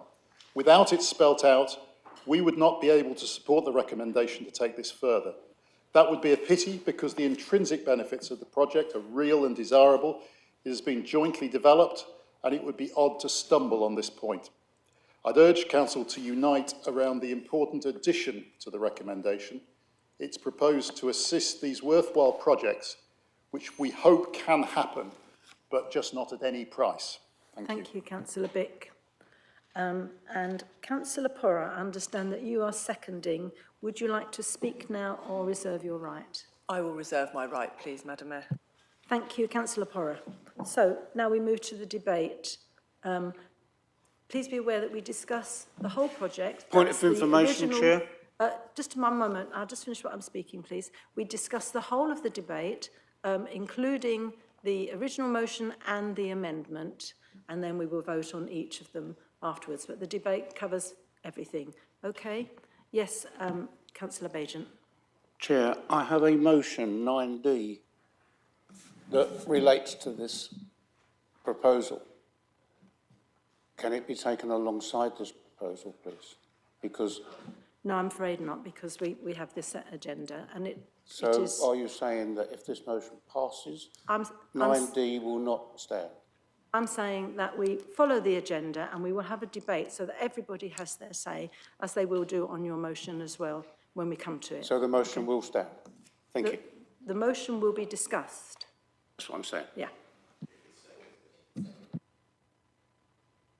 So, debate. So we have Councillor Thornborough, Councillor Clough, Councillor Delaware to start with then. Thank you, Councillor. So I'm really pleased to be able to support the allocation of this, the fund, £4.4 million, to take it to planning and for detailed design, because when the detailed design comes back, and after we've seen the planning application, which will hold much more information than we've ever seen. So I know the consultants have specialist historic people involved in their team, and there will be a lot more information coming about the really important listed building elements of this whole scheme. What is significant, what is important has to be specifically identified, and that significance must not be lost. In fact, if anything, it must be enhanced. And the detail of how this room will be renovated and any changes, it will have to enhance what is special about this room, or what is special about the outside, what is special about the entrance. And when it comes back this time next year, we will have so much more information about how the significance will be retained and enhanced. And then with a lot of information, we will, with conviction, be able to make a decision about the final scope of the scheme and what is absolutely included or what will not be included. So I will be supporting the amended motion. Thank you. Thank you, Councillor Thornborough. Councillor Clough. Thank you, Madam Chair. I remain deeply concerned about the Civic Quarter project and would like to make a few comments. Market Square, we seem to have this rumbling standoff between the City Council and the market traders. We have periodic petitions, public questions, and are left with a sense of gulf of understanding between the two organisations. There's also the question of the loss of usable parking for their vans, which appears undressed in proposals. I see some traders park on Adams Road, and we know these spaces will be impacted by the Competent Greenway and the Wilberforce Residence Parking Scheme. I believe the council and traders need to be singing from the same hymn sheet before we commit further funds to this part of the project. Finance costs. We're told that the cost of the project is 92.3 million, but we've not been told what the financing costs of the project are. What are they? 20, 30 millions? The reality with the interest rates changes, we're not going to be clear on what the cap on this cost will be. We also don't think we know what the cost of relocation council functions will be, and I don't think that's been identified. In terms of pink papers, once again, we're facing the suppression of key information that should be available for review and discussion by the public. The Carter Jonas and Calford Seedon reports have key commercial sensitive information redacted. The reports which should be redacted, and the reports provided for review. I didn't accept the approach at the Scrutiny Committee, and I'm even more concerned about it now. Unitary Authority, I make the point again that we should not be proceeding with this expenditure, particularly for the Guildhall ahead of the local government reorganisation. It is not clear whether the new Unitary Authority will want to be committed to the Guildhall. There are questions about whether Unitary Authority employees will want to travel into Cambridge, where far better locations are available outside the gridlock of Cambridge rush hour traffic. This commitment should not be made by this council. It should be made by the new authority, and with the support of residents once the shape of the new authority has been defined. Heritage. The Guildhall is a complex heritage building. I don't think we yet know with any certainty what the scale of the final scope of costs for this project are. I suspect that anyone taking on this building will need very deep pockets. I took a long walk around the whole of the Guildhall on Tuesday, from rooftop to basement, and I would encourage any members who have not done that so far to do so. While I'm very grateful for the opportunity to do that, I've come away with a sense of unease about the extent of works provided. In terms of the unidentified option which should be considered here, disposal. There ought to be this ought to have been the fifth option considered. We must include this in the fully assessed options. The option for dispersal and relocating of council functions to peripheral locations more accessible to residents. I think these would be invaluable. So I regret I will not be able to support this item as it stands. I think it is premature and simply wrong to saddle the new authority with this level of expenditure. You are out of time. Thank you. Councillor Delaroy. Thank you, Madam Mayor. And I really understand the last year when this motion was discussed, even I was supported, because that time our Unitary Council was not in focus. But at this circumstance, this Unitary Council and new ruling people, new pair of eye will be different vision. Maybe they don't want to come here. That's clear.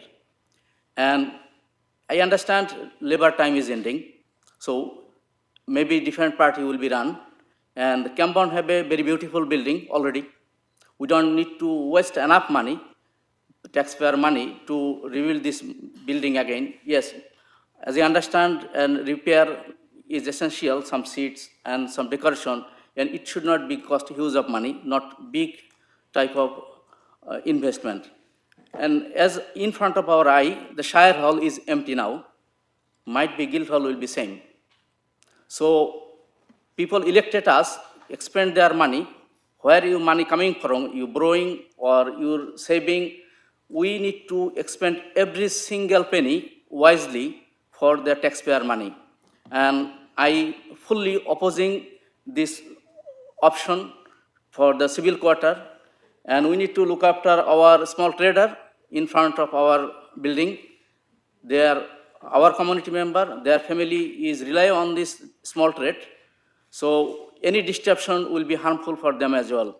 So I really oppose the civil quarter proposal. Thank you, Madam. Thank you, Councillor Delaware. Councillor Holloway. Can you imagine if I was standing here as council leader and I was telling you we were going to sell the Guildhall and the Corn Exchange, and perhaps worst of all, the Market Square? We would be pilloried for that, and rightly, for squandering historic public buildings and spaces of enormous social and civic value. They may be a bit tired, but the Market Square, the Corn Exchange and the Guildhall are vitally important to our community. And as we've rightly decided to keep them in public ownership, we have to invest in them to make sure they remain fit for purpose. They are worn out. The Guildhall is not suitable as council offices as it stands. The Corn Exchange has a leaking roof, and I've lost count of the number of patches and potholes in the Market Square. It would cost around £60 million to do the bare minimum we would need to be compliant with our legal duties.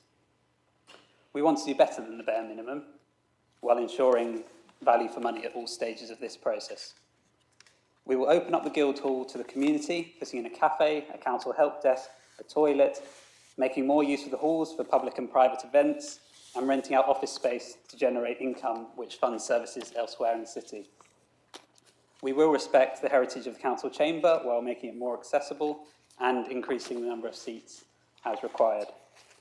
At the Corn Exchange, we can improve the energy efficiency, improve the ventilation, the seating, and put in more bar space. We believe we can increase our revenue by nearly £2 million a year at the Corn Exchange, which again will fund services all across the city for all of our residents. The Market Square will be made safer with more lighting, better visibility, and that will guard against some of the awful violent crime we've seen there in recent times. We'd bring the fountain back into use, we'd plant trees, we'd add seating, and we'd make sure that we have an even surface for everyone to be able to enjoy. There's a lot more work to be done on this project, but I think it's absolutely the right thing to be doing, and we are fully committed to making a huge success of it. And this step today is a really important step in that process.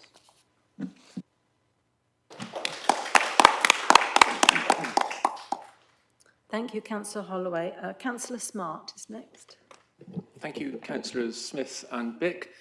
So I have every confidence in our council to deliver the Civic Quarter project on budget, on time, as we have done at the Park Street Car Park and a Park Hotel project, and at the Hub in North Cambridge, where I was today. On that Hub, by the way, it's a fantastic building. I really recommend that all councillors get up there and have a look if you can. The internal fit-out is second to none. I have never seen anything like it. It's beautiful, absolutely beautiful. So on the amendment, I've read it several times. I thought I must have missed something. I thought normally amendments have something different, or at least an addition. And I know Councillor Bick has said there is something different there, but to my mind, these are what we're doing already. So Councillor Bick said it himself, and I quote, "Cabinet is right." Thank you, Councillor Smart. Councillor Dale is next. Thank you, Madam Mayor. I think we need to be clear what the alternative actually is here. You know, these buildings, as have been noted, desperately need investment, and they can't remain as they are. They're leaking energy and carbon dioxide into the atmosphere. So the real choice is, do we invest in prime city centre assets or do we dispose of them to private developers? And that appears to be what Councillor Clough is actually suggesting as an option. And we know that the Tories will sell public assets at the first opportunity, just as they did with the Shire Hall. There is no third option of leaving them to deteriorate whilst we continue their sort of current inefficient operations. And we'd just be washing our hands of the responsibility to renew our city centre and to meet our requirements around sustainability given the ongoing climate crisis. Our motion, however, is unequivocal. We think that this is the equivalent of the family silver, that the buildings belong to all of our Cambridge residents, and that we should be looking after them, polishing them, not selling them to the highest bidder. Colleges famously never sell prime assets within our city, and neither should we. But, and this is crucial, we need to ensure that public investment works financially for our residents. The current business case shows marginal returns, and that will be challenged and is being challenged. That's precisely what our amendment is then seeking to address. We are looking to make a promise to our residents now to make sure that this does work so that services are actually improved by it and not at risk of being cut. The question for the Green Party and other opposition to this is, do you actually support keeping these buildings in public ownership and investing in them properly, or would you rather see them disposed of? Because opposing this investment without an alternative is effectively voting to look at the asset disposal.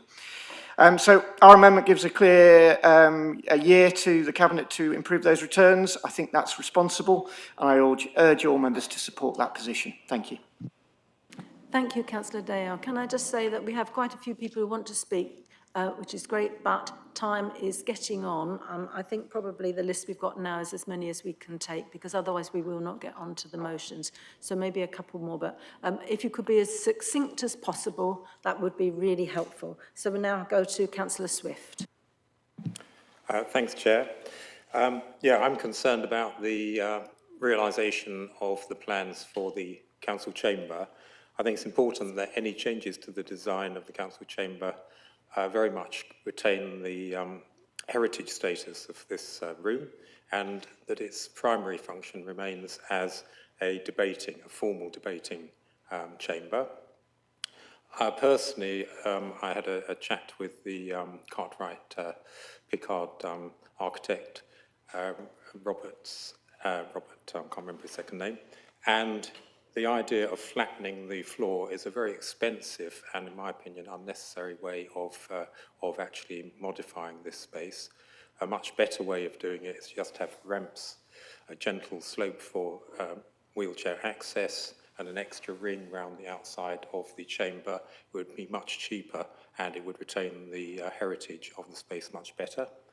I know that there was widespread support for such ideas from city councillors when design proposals were discussed at the Cabinet meeting on the 25th of September. And I'm reassured and pleased that there will be further opportunities to discuss this, the redesign of the council chamber before any final decision is made. Thank you. Thank you, Councillor Swift. Councillor Young, please. Thank you, Madam Mayor. I love living in Cambridge and going into the town centre that is still a bustling hub of activity with a diverse mix of residents and visitors. Town centres generally are under threat and need to be supported.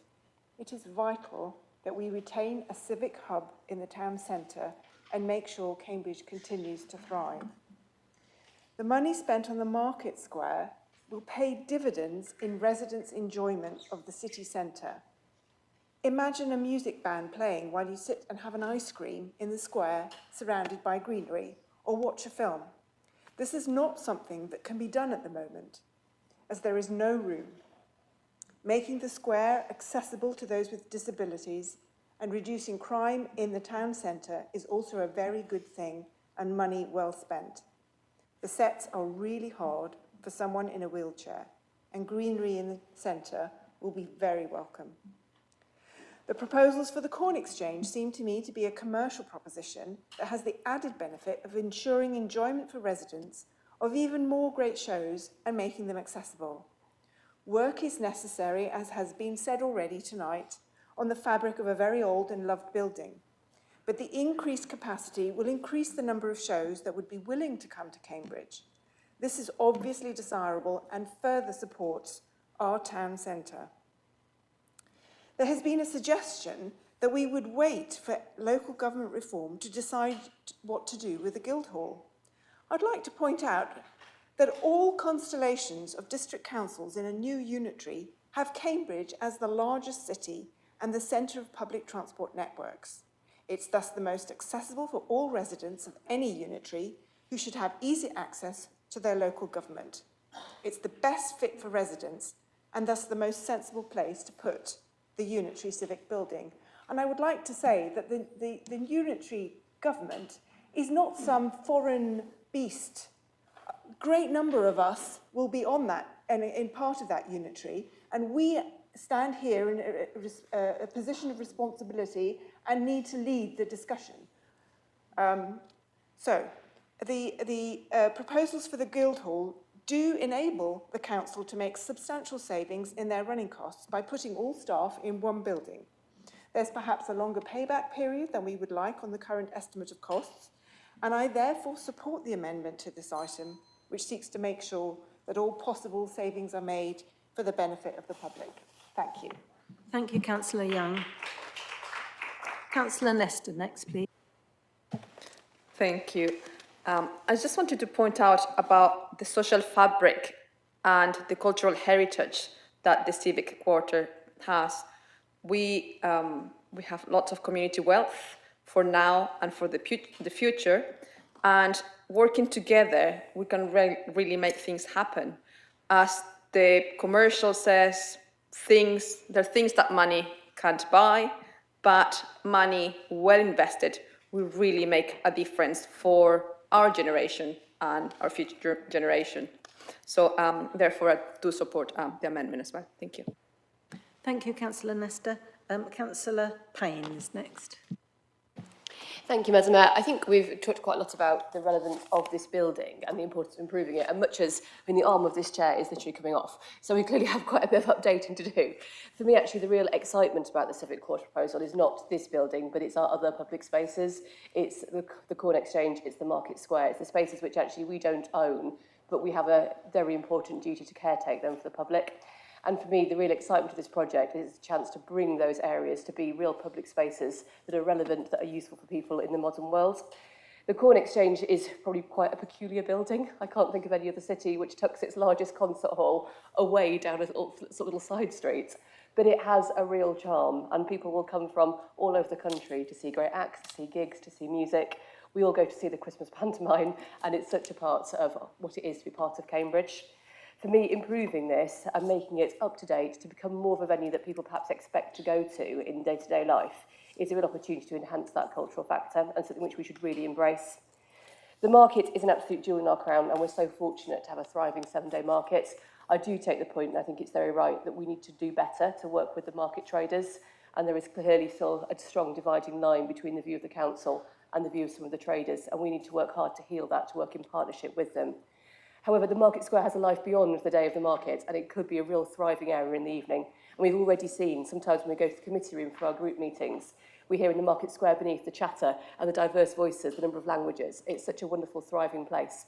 It would be fantastic to use this project as a way to bring forward outdoor cinema, music, bands, operas in the square below. So I think we have a real opportunity here. So I'd really encourage the ruling group to accept our amendment and see how we can invest in that wider cultural life of our city.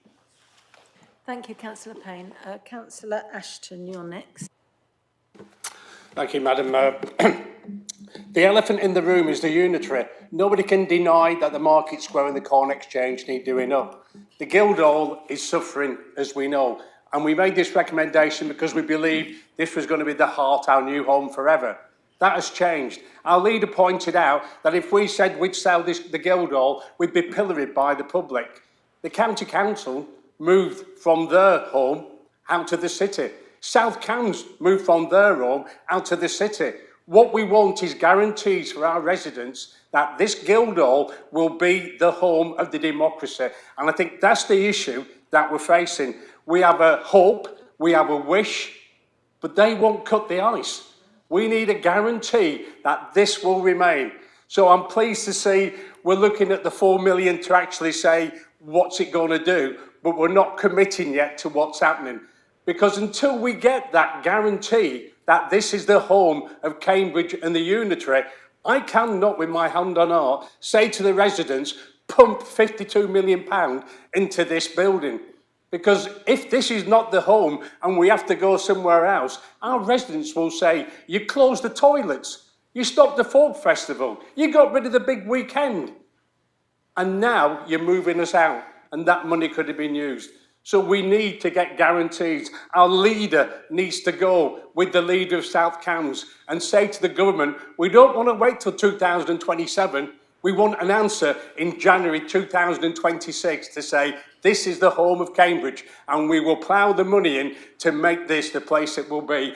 And this council chamber will be fit for purpose. Because we don't have many councillors. We're talking 70 to 100 councillors. This won't accommodate them.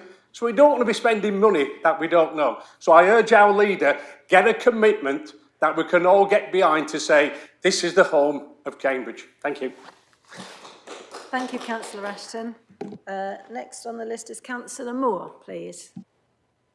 Thank you. I just wanted to come back on a couple. Obviously, I'm fully in favour of this project. There's been a couple of comments around the market in particular.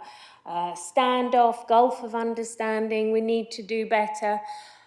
I would say the biggest issue for traders and for the difficulties in this is the length of time that it has taken to get to this place, and we're still not there. We first met with the traders in February 2020. Obviously, we did have a pandemic, and I'm really pleased that some of the people opposite are now in support of this project, but we've been asked time and time again to delay, and then it's been linked to this wider project, which obviously will improve the public realm, but it's that uncertainty that's hanging over the traders, not just of the project, the news market, but where it'll be in the meantime. So it's really important that we get on with this. We are still working on the designs, get the best design for the traders. However, some of it is that we do want different things. The traders like the stalls that they have now. They like to come in, they're up, and they can trade and then leave again. But we all understand, or some of us understand, that that doesn't work for the city centre. It means that we have no square open space, but also it attracts a lot of antisocial behaviour, and has been mentioned by the leader, some very serious crimes happen in there. And so the only other option would be to close it all off at night if we wanted to really prevent the crime. So it's vital that we're going to have a smaller space that can be blocked off, but then we'll have this new open space in front of the Guildhall. And I can't imagine what residents may want to do with that space. All sorts of things are possible, but it'll be creating a whole new civic heart to the city. There was mention of we don't know the costs. Well, we've got an expert team working on it. The designers the architect team working on this have done this on other town halls. We went on a tour of them, and actually much more complex and expensive projects. So we are in the hands of experts, and we've been working really closely with them. I would urge you to support this motion, and I will be supporting the amendment, but I'd just like to say, of course, we accept that the whole project around the market and around the public realm the purpose is not to make an income for the council, it is to make a better market square, civic heart of the city for all of our residents and our visitors, and of course the traders.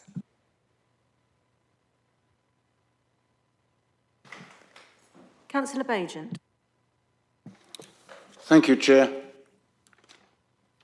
Selling the Guildhall and the Corn Exchange and the Market Square was never a possibility. It's a good speech point, but it was never a possibility. But we are selling some of the family silver. Mandela House is going. Another part of our family silver is that we're going to give up control of Cambridge City Council to a unitary authority that will be controlled by a greater sized population outside of this city. That's part of our family silver. Lots of romantic points about the beauty of the area, and we love it, don't we? Us middle class people, we think that's fantastic. There's 2,000 people in this city who haven't got a home, need a home. £92 million. For £70 million, we built 500 council houses. So for £92 million, we could build 600 or 700 council houses. Is that fair? Well, it'll be good for the climate change because those homes will be well insulated. This hall will still be here. We don't know who's going to be running it. We don't know if they will come here. It's our romantic notion that people will come here. But there is a perfectly serviceable hall in Camborne, modern, up-to-date, all mod cons. Why would they come here? Why would they want to take on the debt that we're going to take on their behalf? I suppose the May election will have something to say about this. It will also, sorry? I thought you were speaking. Will they also have something to say about what the market traders are saying? The market traders have for 5 years resisted what the council are doing to their market. Now, people say, oh, we're listening to you, but they still keep coming. They still keep arriving. They want their traditional stalls left. They feel that we are going to destroy the market square by looking to do it another way. I think this measure of spending £92 million, and whatever we say about contracts and it won't go up, a 10% increase is £10 million almost. I think we should think about this very, very seriously. Thank you, Councillor Bajan. And Councillor Driven, you are the last member of the debate, and then we move to the second. I'll be brief then. My colleague Councillor Ashton said a lot of what I would have said, but the Market Square, when I first came to council, was in 1995. We was talking about that then.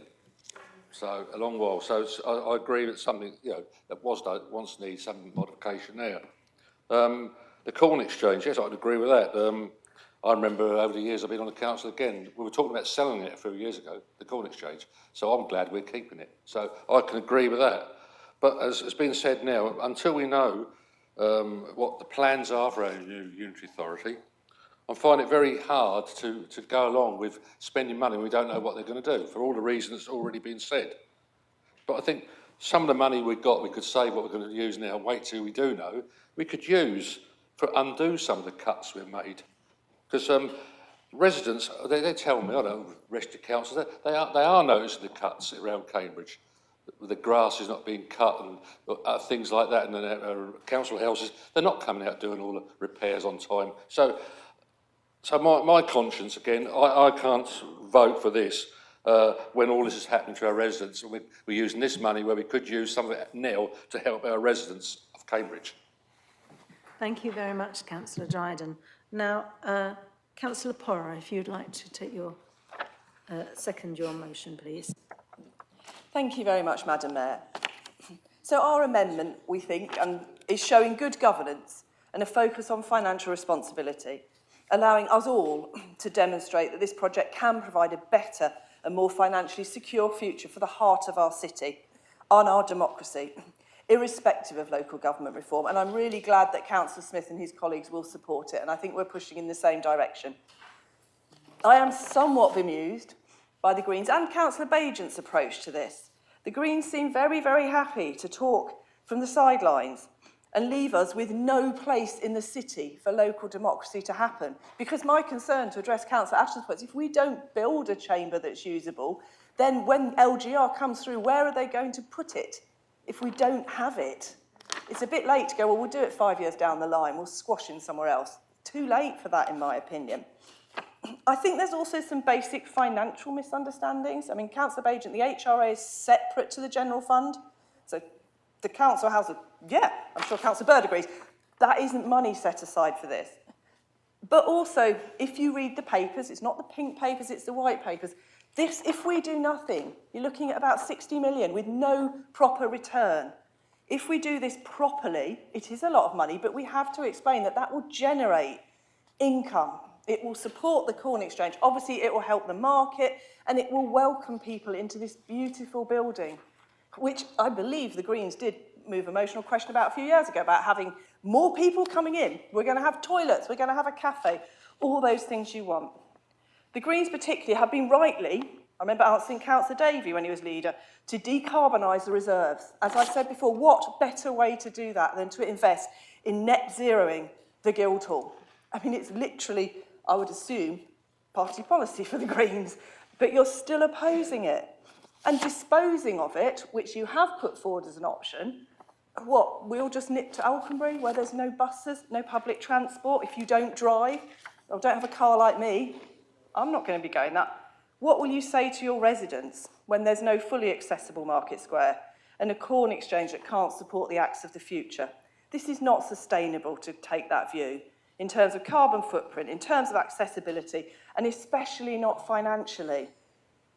This is a project for the next 100 years. You know, this Guildhall has done us proud for, I think, 85 years, Councillor Smith said, and we need to help push that forward instead of grabbing some cheap votes and then leaving the next lot of people to deal with the outcome when there isn't a civic centre, the heart of democracy, which I believe should be in the city of Cambridge. This motion and the amendment uses our reserves for good. Net zero, making the biggest arts venue in the east of England even better, and allowing our community into the Guildhall every day of the week when Mandela is replaced and the Customer Services Centre moves here. So I hope you will support our amendment and the motion. Thank you very much. Thank you, Councillor Porritt. Councillor Smith, would you like to wrap up the debate? Thank you. Thank you very much, Madam Mayor. In the economy, decisions on capital expenditure are made on rates of return. But in the polity, decisions on capital expenditure are made on wider grounds. Fine, self-financing, great, if you can. But we've heard in this debate about the incalculable public value that decisions made in the polity create. The wider social and civic cultural benefits we can't put a price on. But actually, when it comes to a sense of identity for people who live here and visit here, and quality of life, it's really important. Because we're the only people that can make those kinds of decisions. What I've heard from the Greens reminds me of the Chicago School, the inventors of neoliberalism. Their vision for local government was that the council would meet once a year to sign off outsourced contracts. That's what disposal and disperse sounds like to me, neoliberalism. And look where that's got us. It's broken this country. So these are councillors from 1859 and 1898, and they're forgotten. And it's only the people who actually make the positive decisions that are going to be remembered. So, I'll answer a few of the questions. Adams Road, officers are consulting traders to establish the impact on them, and we'll find alternative parking arrangements for them. Costs of capital, they're currently based on current rates, but we do expect them to fall, and we will have a blended approach to the borrowing that when we come to the moment of spending. In terms of the unitary, we will undertake an accommodation review in the next 12 months, but we know there isn't much accommodation. The county council is not going to be bringing in much accommodation to the party, and that's occupied by officers who work in and serve this area in children's and adult services. So we will need the Guildhall for offices. And we expect about 60 to 70 councillors, that's the government guidance, and those numbers can be accommodated here. If we wait for the unitary, it will never happen, because the unitary will have an insatiable appetite to fund adult and children's services. The moment is to make the decision now, progress to planning, progress to contract design, and I support the amendment. Thank you. Thank you very much, Councillor Smith. So now we will move to a vote on the amendment, which is on page 17 of your information pack.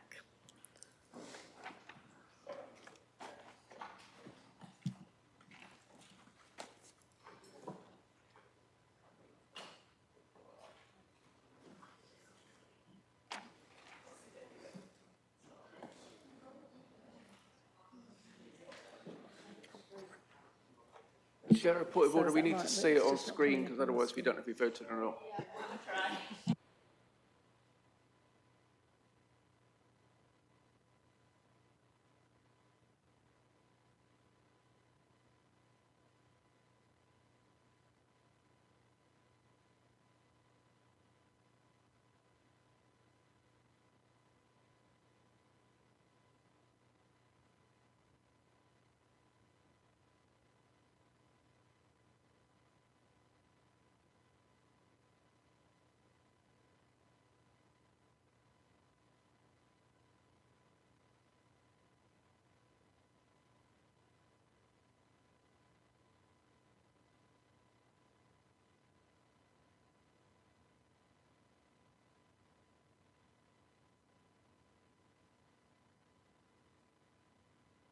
Do we have anyone whose vote's not been recorded, please?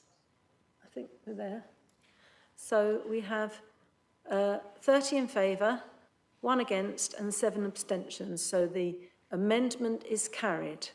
So we now move to voting for this item and the recommendations as amended, please. So councillors, when the vote is ready, if you would record your vote for that.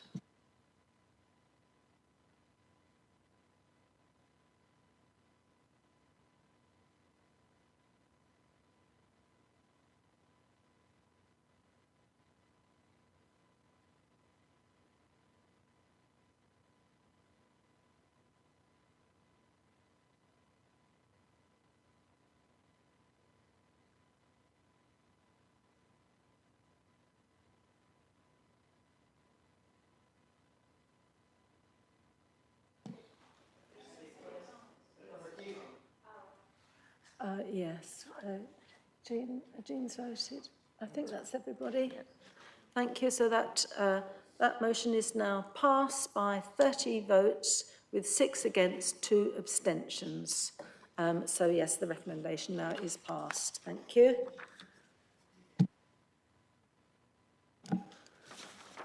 Now we are running a little bit behind time. As you know, there will be a guillotine and the final motions will just be voted on but not debated if we get to that point, because we may not extend beyond 9:30, just so you're prepared. What I will say at 8:45 is we vote whether to extend from 9 o'clock to 9:30, but I'll let you know at the time. So we now move on to agenda item 7B, and once again, if I can urge you just to be fairly succinct with your discussion, then we will get there. So, Councillor Simon Smith, if you would like to introduce this item, please. Thank you, Madam Mayor. The Cabinet's recommendations to full council are set out on page 163 of the agenda pack. The recommendations are to make 3 development loans and 1 equity loan to Cambridge Investment Partnership, LLP, KIP, which is a joint venture between the City Council and Hill, an independent house builder. Through KIP, the Council is progressing one of the most ambitious house building programmes of any district council in England. And as a contribution towards the partnership, the Council has previously advanced land acquisition, development and equity loans to KIP at Ironworks, Timberworks and L2 at Orchard Park. The proposal is to approve 18.5 million for the 3 development loans, and 4.667 million for an equity loan. These will part fund developments at Newbury Farm, ATS Markets and Histon Road, and Fanshawe Road.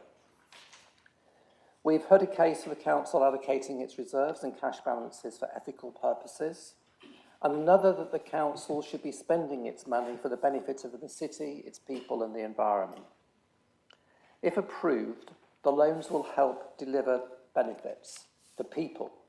304 new homes, 133 of those for people on the housing waiting list. For the environment, fossil fuel free, low energy homes with developer obligations to develop more biodiversity net gain and development than the government policy requires. For council services, interest on the development loans at a higher rate than available elsewhere in the market, along with a profit on the equity loan. And after repayment, the council will be able to recycle the monies for a further round of benefits. The higher interest rates do reflect risk, and so to mitigate risk, the development land loan facilities will only be used for the purposes of delivering housing on the 3 sites, drawn down in step with the value of the completed works, and secured by way of charge over all of KIP's assets, i.e. the value of KIP's work in progress across all KIP sites. The equity loans from both council and Hill will be drawn down on a 50-50 basis, and they'll also be subject to priority repayment as sales of the market housing progress. The council and Hill have equal representation on the board and equal decision-making powers. External advice has been received that confirms the proposal is compliant with the Subsidy Control Act. Thank you, Madam Mayor. Thank you very much, Councillor Smith. Now, is there any debate? Councillor Dale? Councillor Bennett?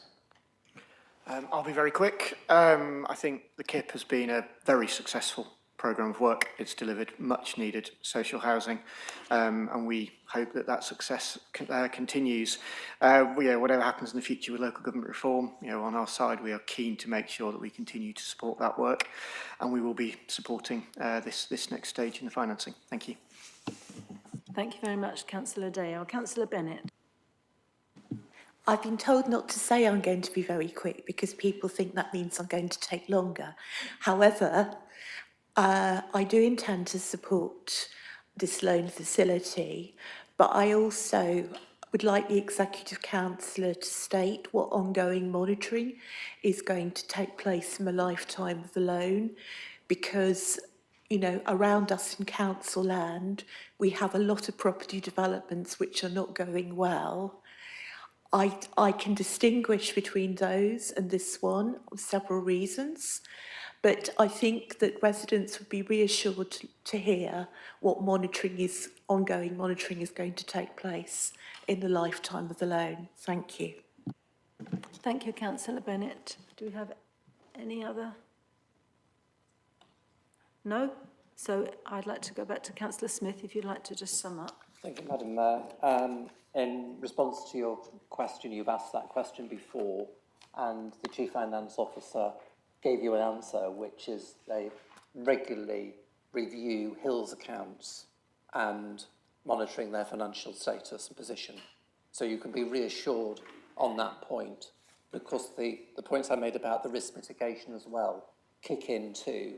So I think we can be satisfied, and certainly the Section 151 officer is satisfied with the risk here. So we have to pay due regard to his advice. So that's the answer to that question. I've got nothing further to add. There's apparently wide support across the chamber. And, thank you. Thank you very much, Councillor Smith. So we are now going to move to page 161, and the recommendation is that we support and approve the loan facility for KIP. So we'll move to the electronic vote, please.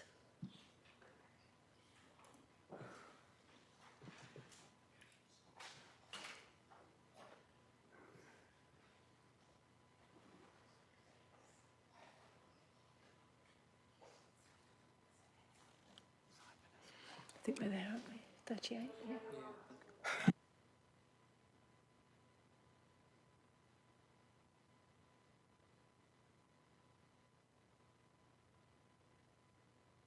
Councillor Smith, are you sure? Yes?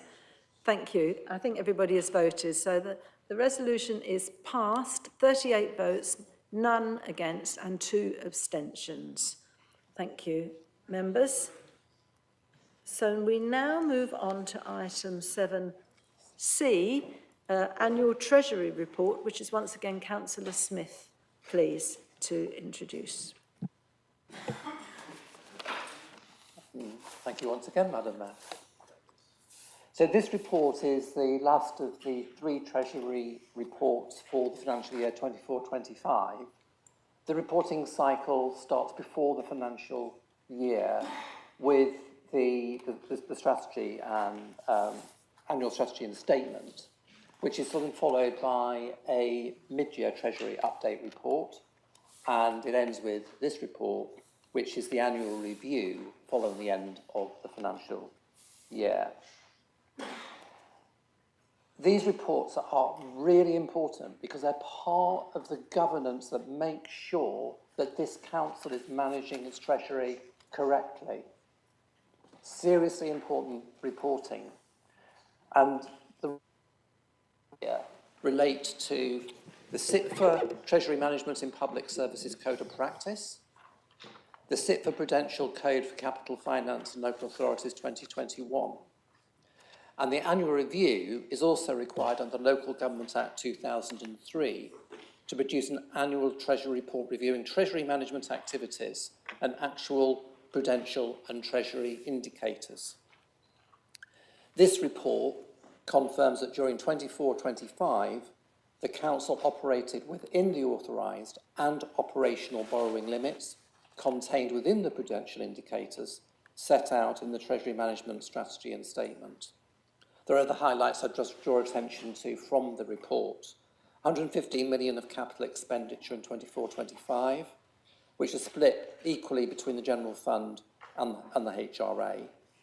There's a decrease in deposits balances of 46.6 million due to use of cash balances, and interest receipts that were 1.157 million more than forecast.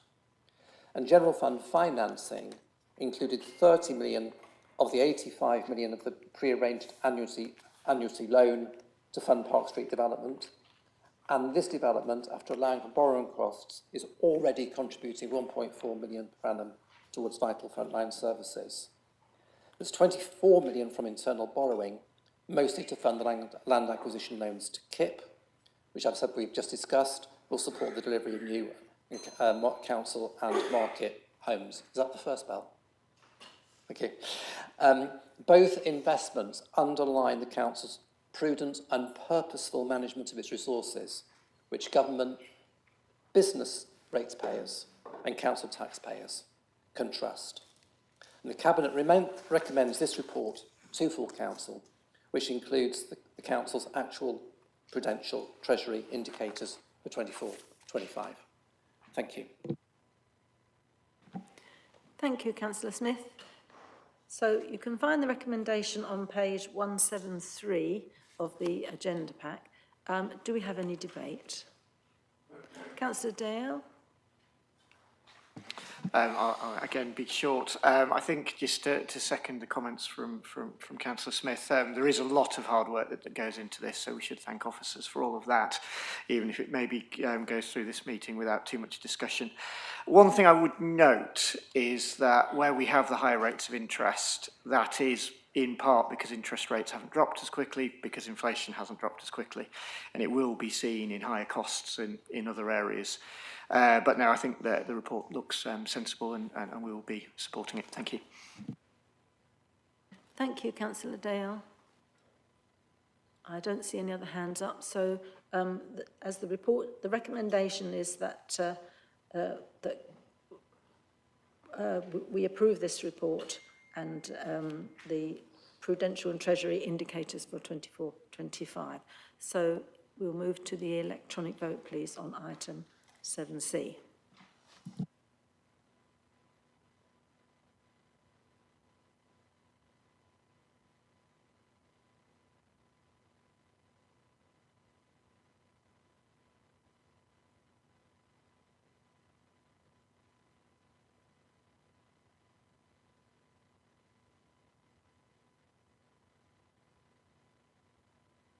Thank you. That should be everybody. And that item is passed.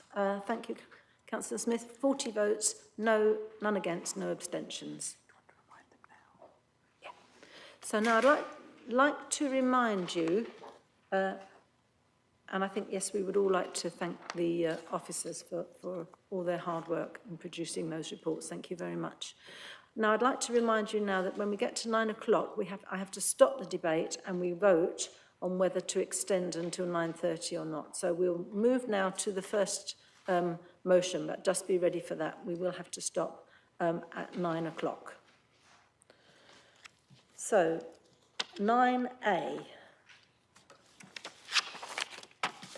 So this is a motion from Councillor Illingworth.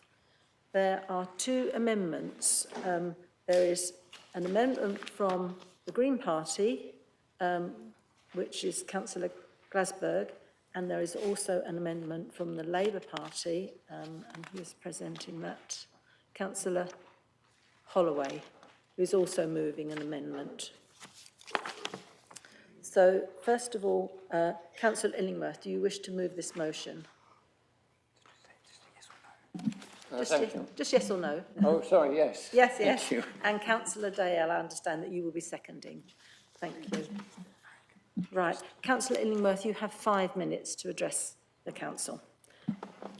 Thank you, Madam Mayor. The words from Isaiah heard earlier this evening are very apposite to this motion.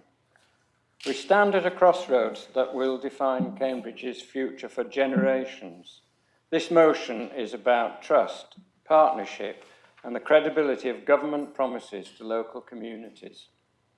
The Hartree development, named after the city's First Lady Mayor and near Cambridge North Station, involved 7 years of meticulous planning, community consultation, and collaborative work between local councils and government departments.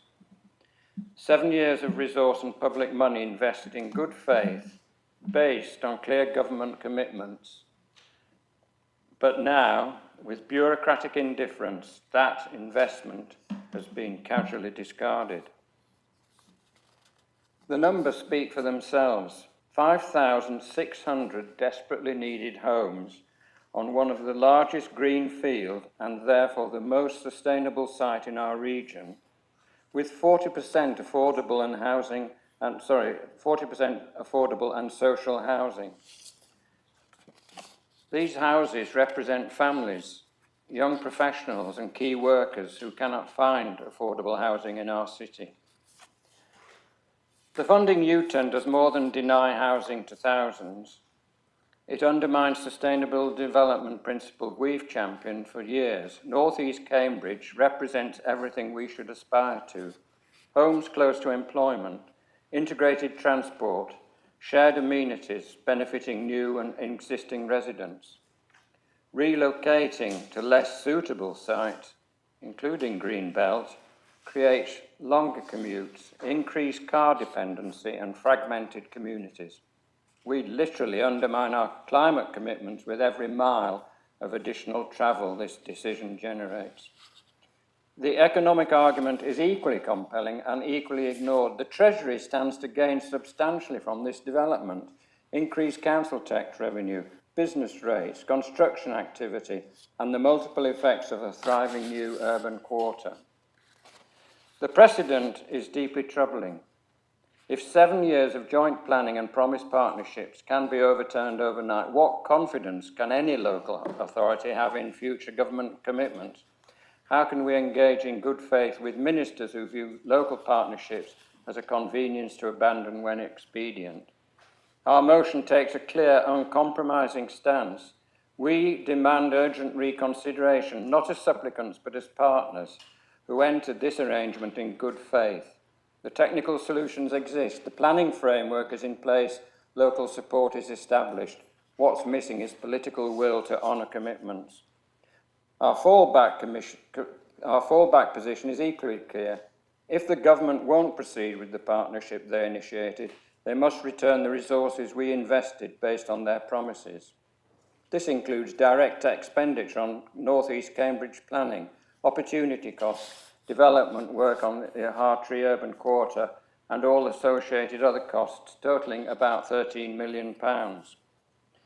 This isn't merely accounting, it's a statement of principle. Public resources were deployed based on specific government commitments. If those commitments are abandoned, resources should be returned to pursue alternatives that actually have government support. We also call upon the responsible minister to attend our scrutiny committees to explain this U-turn and its implications for other expected financial support underpinning Cambridge's development strategy. Madam Mayor, this motion represents a demand for honesty, consistency and respect for local partnership. We entered this collaboration with open hearts and committed resources.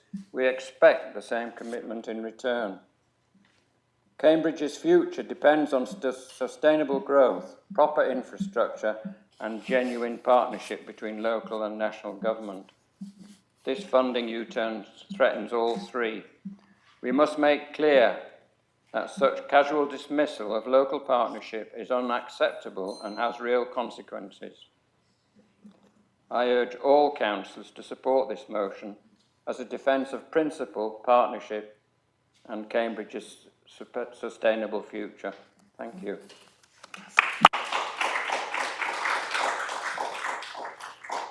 Thank you very much, Councillor Illingworth. Now, Councillor Dale, do you wish to speak now or reserve your right? I'll speak now. So thank you, Madam Mayor. I'm delighted to second Councillor Illingworth's motion. Bob is absolutely right. The government approved this project, calling it essential for housing and growth in April, and then they pulled the funding for it in August. We've lost 13 million quid, 7 years of work and up to 8,500 homes overall, which could include 3,400 social houses. That demands answers and accountability. And currently the national government owes us explanations and some money. However, given time limits, I think other colleagues will respond to the ruling group's amendment. But I want to address the Green Party position because it reveals something I think fundamental about their approach to housing. They seem pleased that this has been blocked. They seem to see it as a victory. But what kind of victory? I have 3 questions before they speak on their amendment. First, where exactly do you support building homes in Cambridge?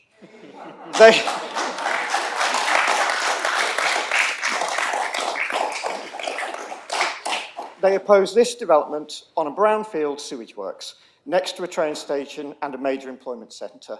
Literally the most sustainable location we can find.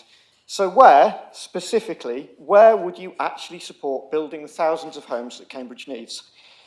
Second, how many homes would you like to see built over the next 10 years? 8,500 homes don't just disappear from a local plan without consequences. The Secretary of State said blocking this means finding sites in the Greenbelt and in new settlements in less sustainable locations. So which green spaces are you willing to sacrifice, or do you oppose everything? Third, how does blocking more homes than you build solve the housing crisis? This should deliver 3,400 affordable homes, nothing to do with the market. So I've looked at the Green Party's flagship councils, and over the last 10 years, they have built 1,800 council homes. But you're keen to block a development that would build twice as many in our city. So let me be direct again. Does the Green Party support building any homes in Cambridge? Where can homes be built? And how many homes do you think Cambridge actually needs?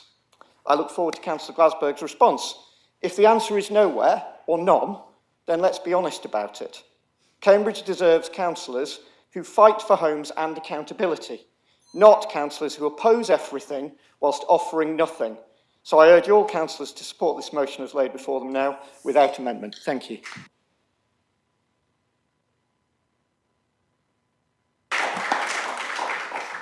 Thank you, Councillor Dale. So now, Councillor Glasberg, do you wish to move your amendment? Yes, I do. Thank you. No, that's all I need to know. Oh, That's sorry. all I need. Got to follow the instructions here. Yes, yes. And Councillor Bennett, do you wish to second your? I do indeed. Thank you. So, Councillor Glasberg, can you move your amendment? You have 3 minutes to do so. Thank you very much. Yes, thank you. My colleague is going to address your questions about the housing that we would like to see and where we'd like to see it. But I feel that this motion actually seems to ignore the fact that there's been a long and very thorough appeal process for the wastewater plant relocation. It was led by 3 planning inspectors who listened to weeks of evidence before making the decision to refuse permission. There was strong local opposition to the relocation on cost and environmental grounds from community groups, including Save Honey Hill. Estimated costs of the projects had risen sharply. There were major concerns over the financial risks involved. And because of the need for extensive site remediation work on the site, no homes were expected to receive planning permission here in the next local plan period. The number of new homes expected to be built on the site before 2035 was estimated at only 500. The existing wastewater plant was extensively modified in 2014 at a cost of around 21 million, and Anglian Water stated at the time that this future-proofed the plant through to 2050. They asserted throughout the consultation process and during the examination authorities hearing in 2024 that the current site at Cowley Road has no operational need to move and does have capacity for the growing population of Cambridge. This evidence clearly convinced the inspectors, and the grounds for refusal included a finding that any additional capacity could be accommodated on the existing site. The inspectors, actually, their report states that Anglian Water, the applicant, reaffirmed that the proposed relocation of the existing plant is not due to an operational need or requirement for greater capacity. They also noted that there is capacity at the existing wastewater treatment plant at present for Waterbeach new town growth and committed growth within the Cambridge drainment catchment, though that any further growth beyond this would require additional capacity. And on this matter, which is obviously very important, the applicant noted that operationally, the existing wastewater treatment plant is capable of being upgraded to provide additional wastewater treatment capacity with funding through its asset management period reviews. So it's not stopping future development in Cambridge. And this was only in April. So it actually seems very strange that they're now objecting to planning applications on the grounds that they don't have capacity for new developments. I think that we need clarity on this. So that's why I ask you to support this amendment. Thank you. Thank you, Councillor Glassberg. Now, Councillor Bennett, would you like to speak now or reserve your right? I would like to reserve, please. Thank you. So that Green Party amendment is on page 19. On page 29, you will find Councillor Holloway amendment. Councillor Holloway, can you signify whether you wish to move this amendment? Yes, thank you. And Councillor Smith, I understand you are seconding this. Yes? So, Councillor Holloway, you now have 3 minutes to move the Labour Party amendment. Thank you. Thank you very much, Madam Mayor. It was very disappointing to hear that the government had taken this decision not to fund the move of the wastewater treatment works, which would have freed up space for a total of over 8,000 homes, including over 3,000 affordable homes. North East Cambridge is a highly sustainable location. It's right by Cambridge North Station, it's right by the existing busway to St Ives, and by the coming busway to Waterbeach. The development would have delivered very significant economic benefits for the local area, but also for the UK as a whole, and would have paid for itself in just 10 years.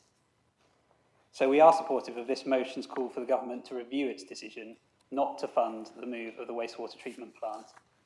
But perhaps more importantly, we also would like to see all stakeholders brought to the table for further discussion of a future plan for the site. The government's not the only party involved here. There's Anglian Water, we the City Council, and several other landowners across the North East Cambridge area. We're keen to work collaboratively to find a way forward for this vitally important site.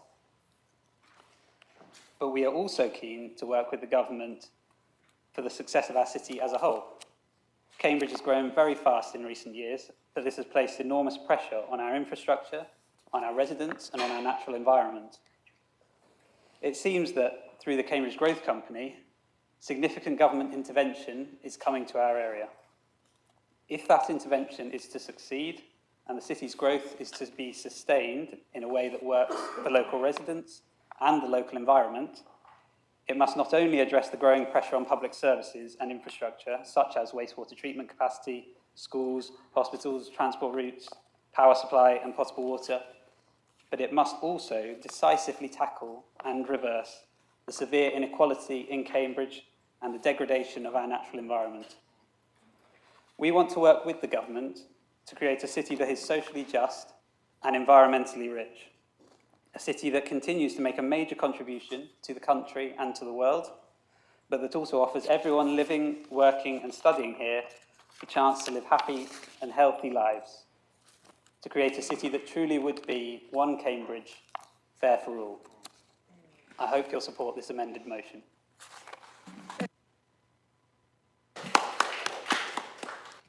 Thank you, Councillor Holloway. Now, Councillor Smith, would you like to speak now to this amendment, or would you like to reserve your right? I'll speak now, Madam Mayor. Thank you. Thank you. I quoted Florence Keynes earlier. I'll quote her son, Maynard. The policy and economic consequences of terminating Hartree. The £700 million cost estimate for the new wastewater treatment plant led to a budget pressure of £61 million on the Housing Infrastructure Fund, HIF. This would have increased HIF contribution to £338 million, alongside a £700 million guarantee required to put the scheme in contract. Most of the balance was to be generated from land sales. It's understood the decision to terminate was made wholly by the Ministry of Housing, Communities and Local Government in respect of the HIF budget pressure. So it can be assumed the decision was informed by the subsidy cost per dwelling. We're very disappointed about this, and as the leader has just mentioned, we're working with government and other stakeholders, as Hartree was designed to meet wider government policy objectives.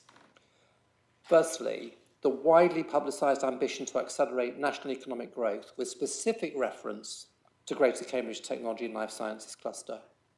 The government's established the Cambridge Growth Company, which is currently working on measures to address barriers to business investment, job creation and delivery of housing. And wider infrastructure, which includes wastewater treatment capacity. And the decision will weaken the potential growth and competitiveness of the North East Cambridge Technology Cluster, with consequent impacts on gross value added and contributions to the Treasury. Firstly, this decision fails to resolve the wastewater treatment capacity. Anglian Water are now preparing a plan to resolve it, and the Environment Agency is concerned with the existing discharge arrangements. This will not be cheap. In Oxford, there is a pre-planning scheme to upgrade an existing wastewater treatment plant with a predicted cost of £400 million, and it's only in pre-planning. So extending the wastewater treatment pipeline from Waterbeach to the existing plant instead of Honey Hill will incur further costs. And now we turn to National Planning Policy Framework. Gives priority to the development of brownfield land. The decision leads to a greenfield land requirement beyond the Greenbelt 5 times larger than Hartree. South Cam's colleagues will be loving that. National Transport Policy gives priority to active sustainable travel, and Hartree was designed to limit car usage and promote active travel with convenient links to nearby bus and train services. Greenfield development will lead to growth in motor vehicle usage with impacts on congestion alongside requirements for sustainable transport. And lastly, public sector imperative of best value. Government costs to incur to date, 68 million, and the decision incurs a loss of 121 million Section 106 contributions towards sustainable travel routes. This new spending pressure is twice the marginal sum that was required to progress Hartree. And it's on this case, on these grounds, that we'll be making our case to government to reconsider. Thank you. Thank you, Councillor Smith. So now we pause the debate because we need to vote to decide whether we are going to extend this meeting until 9:30, so for another 30 minutes. So you will be an electronic vote whether you would like to extend the meeting or whether you want to just go to the vote for all the subsequent items. I guess we have to go. Shame.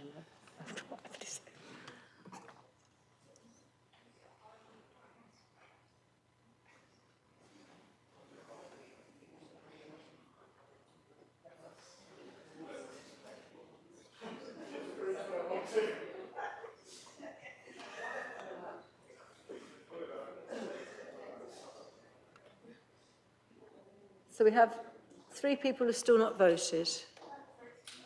Councillor Macpherson, Councillor Howard, right, and are we there? Yeah.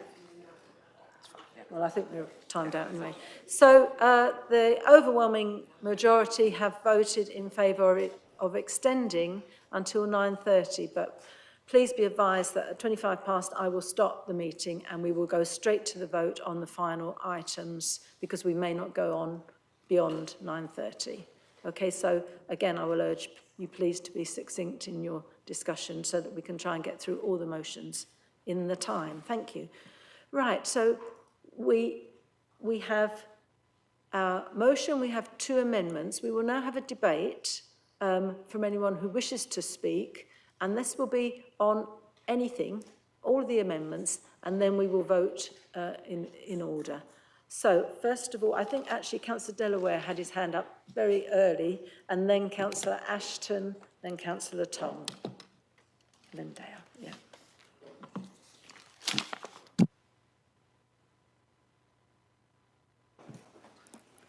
Thank you, Madam. I'll do very quick.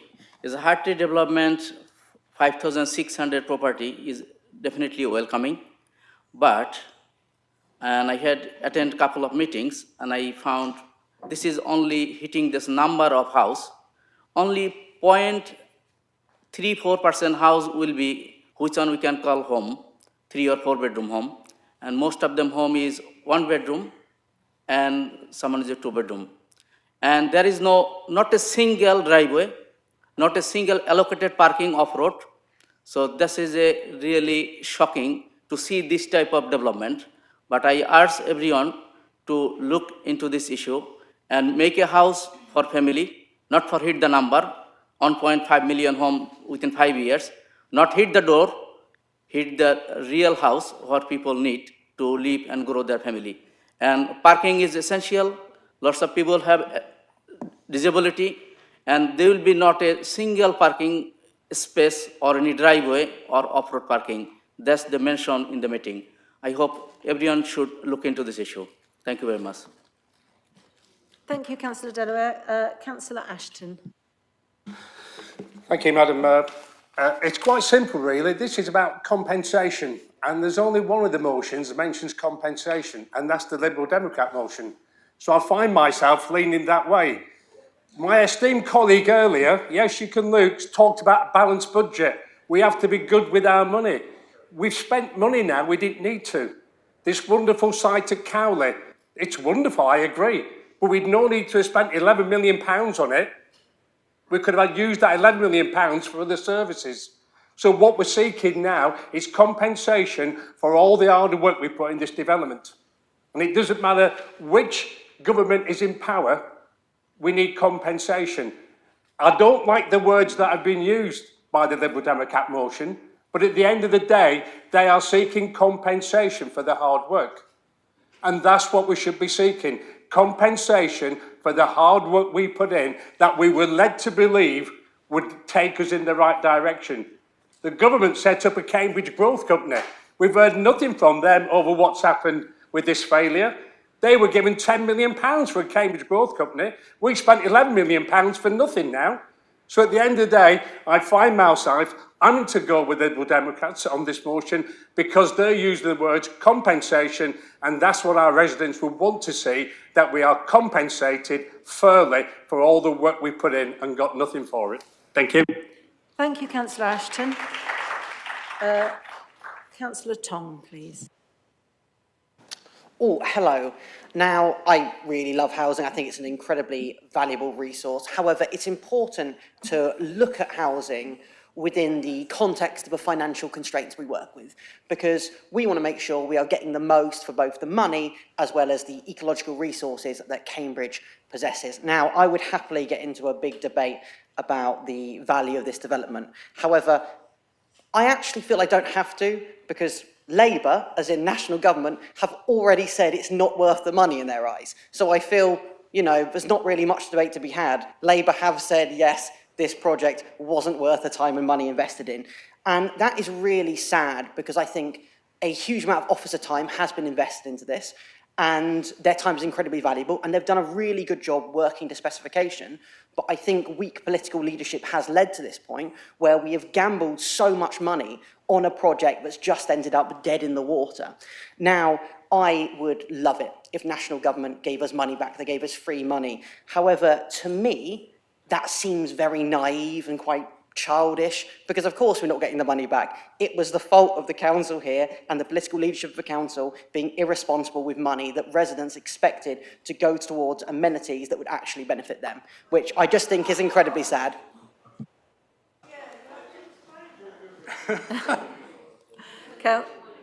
Thank you, Councillor Tong. Councillor Bajan, please. Thank you, Chair. I was persuaded to get involved in this Hartree project. It wasn't my natural instinct, but I was persuaded to do it. I was persuaded to get behind the expansion of Cambridge because of the bioscience. The government have let us down quite badly. They pulled the plug on a housing estate that would have housed 5,000 to 8,000 people. AstraZeneca, coincidentally, a few weeks later, have stopped building. Sorry? Paused, sorry, paused building. So that makes my argument even better, paused. Maybe they will come back online. But my point is we have a plan, a well-designed plan for 5,300 homes in a unit. Now, maybe we should accept the hit here, and we should move that plan to an area somewhere else around Cambridge and just drop it. It's oven ready. It's ready to go. We could drop it by the current Addenbrooke site. There's plenty of space there. We could do that. So maybe we should be looking to make something good out of what has been quite a horrendous situation, because we've been badly let down by government, and I don't think it's a political thing. I think it's about, it was probably a bad idea in the first place. Thank you. Thank you, Councillor Bajan. Councillor Payne, please. Thank you, Madam Mayor. So when the Labour government first came into power, there was lots of talk at the time of making Cambridge, at one point they called it the new Silicon Valley, which is a term I didn't particularly like. But there was certainly a focus on Cambridge being a major centre of growth. Rachel Reeves said back in January that she wanted the government to go faster and harder and think bigger in a more ambitious way about the Oxford to Cambridge growth corridor. Clearly, those plans now are not going particularly well. And I think it would be one thing for a government to decide that they're just simply not going to invest in a major growth centre. They're not going to build any more houses in Cambridge. They're going to let the housing crisis get worse and worse and let the icy grip of inequality take hold. That'll be one approach, and clearly the one favoured by our colleagues in the Green Party over here. But I think it's quite a different approach altogether to spend 7 years planning a major, significant project, gathering support across all different angles. I stood in hustings during the general election and was shouted at really quite loudly by campaigners from Honey Hill, as was Daniel, who took it on the nose with grace and supported the plans. And that was quite difficult, and I'm sure there are members in this room also who've worked on that planning application who felt some of those challenges from the local opposition out in Honey Hill. And we've done that because we believed it was the right thing to do. So to spend 7 years investing that time, that money, millions of pounds and hundreds of thousands of hours, to then pull out at the last minute, let alone the cost of Cambridge's economy in the future, is absolutely shocking. It's a sign of completely chaotic governance. So the science and tech industry is one of the sectors which will make our city the most prosperous. It already is, and we need to invest now to see that continue to build. This is being slowly eroded. I think it's probably no coincidence that just a few months after this was announced, AstraZeneca also announced that they'd be pulling out another major investment in Cambridge. Paused. The government need to set us back on an even keel. They need to show a proper interest in investing in our city. They can't say with one hand that we want it to be a major growth centre, but then let's pull the rug out underneath at the last minute. I'd urge all councillors to support this excellent motion to make sure we're investing properly in our city. Thank you, Councillor Payne.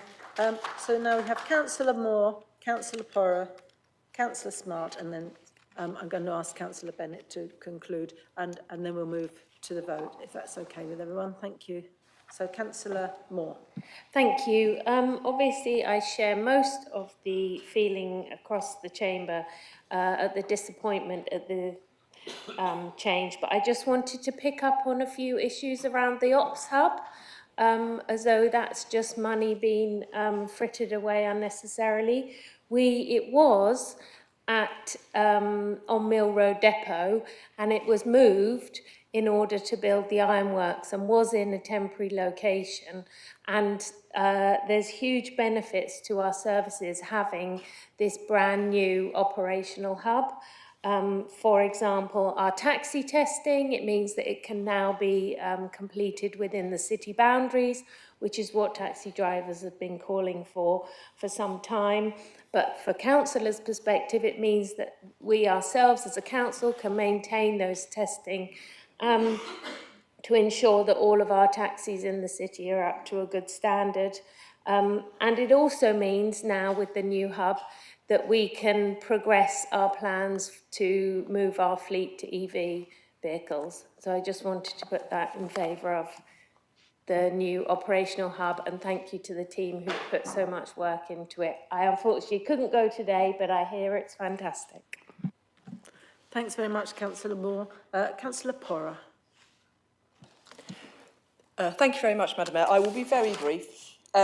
Firstly, the Greens amendment is bizarre, particularly for a party that complains about recce amendments. If they'd wanted to complain about Anglia Water, put in your own motion to do that rather than borrowing ours.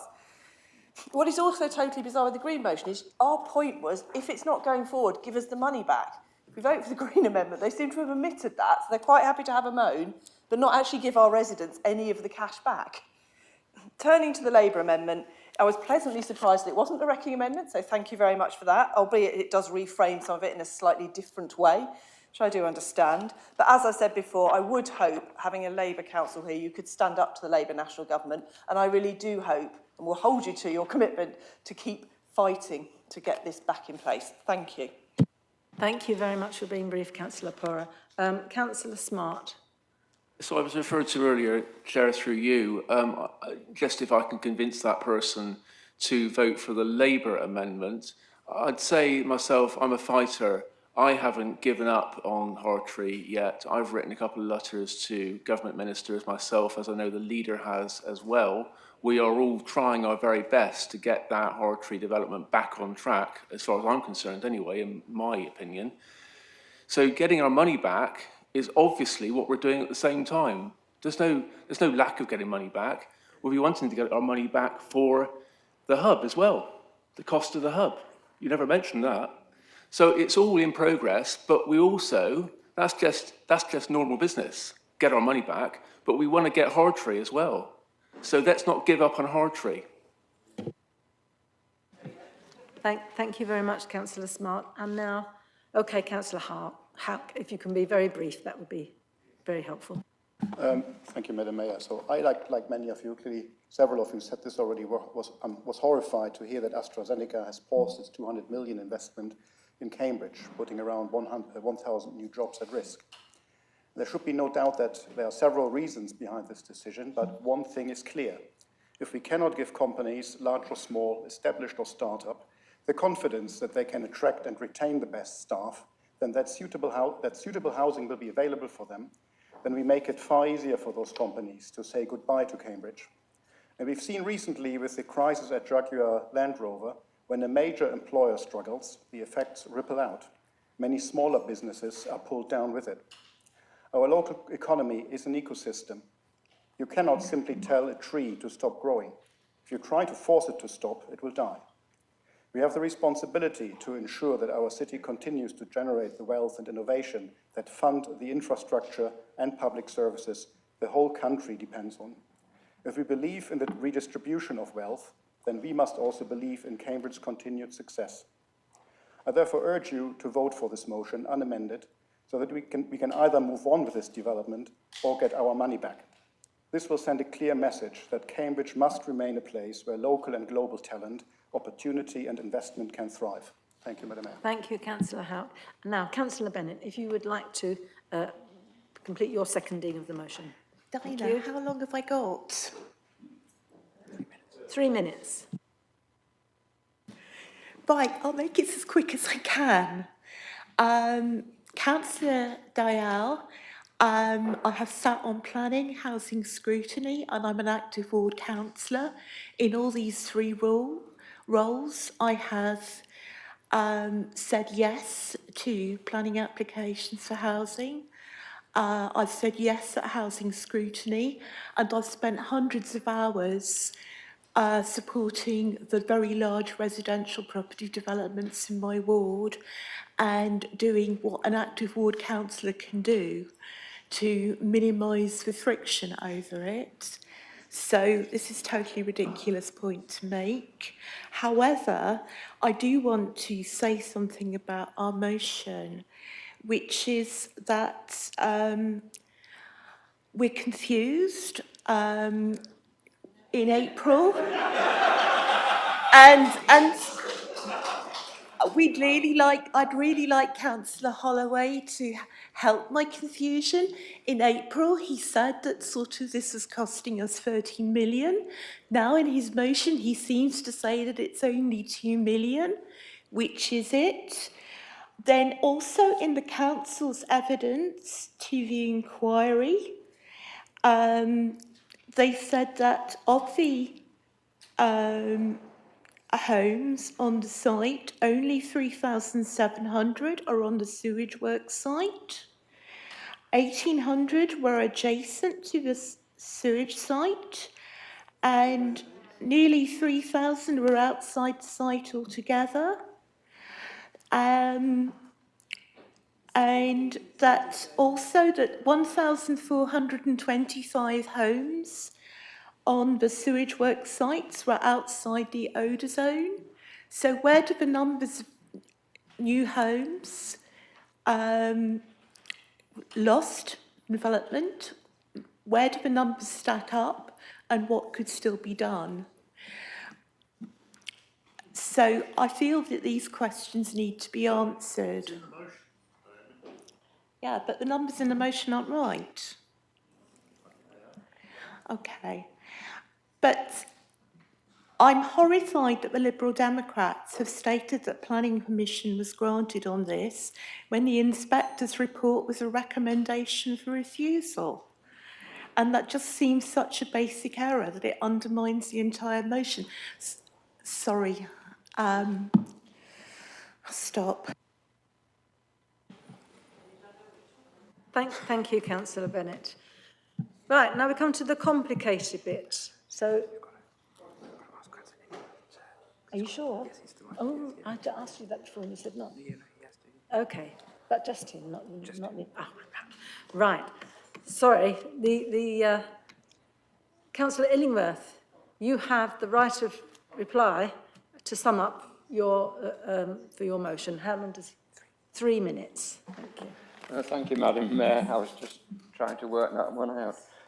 Okay, so I'd like to ask Councillors Glasberg and Bennett just where they are going to provide the lost homes. And let me just remind them, we're losing 8,000 homes. Now, I'll come on to the figures as best I can in a minute. We're losing major employment space. We're losing critical transport infrastructure. We're losing a once-in-a-generation chance to create a sustainable new urban quarter.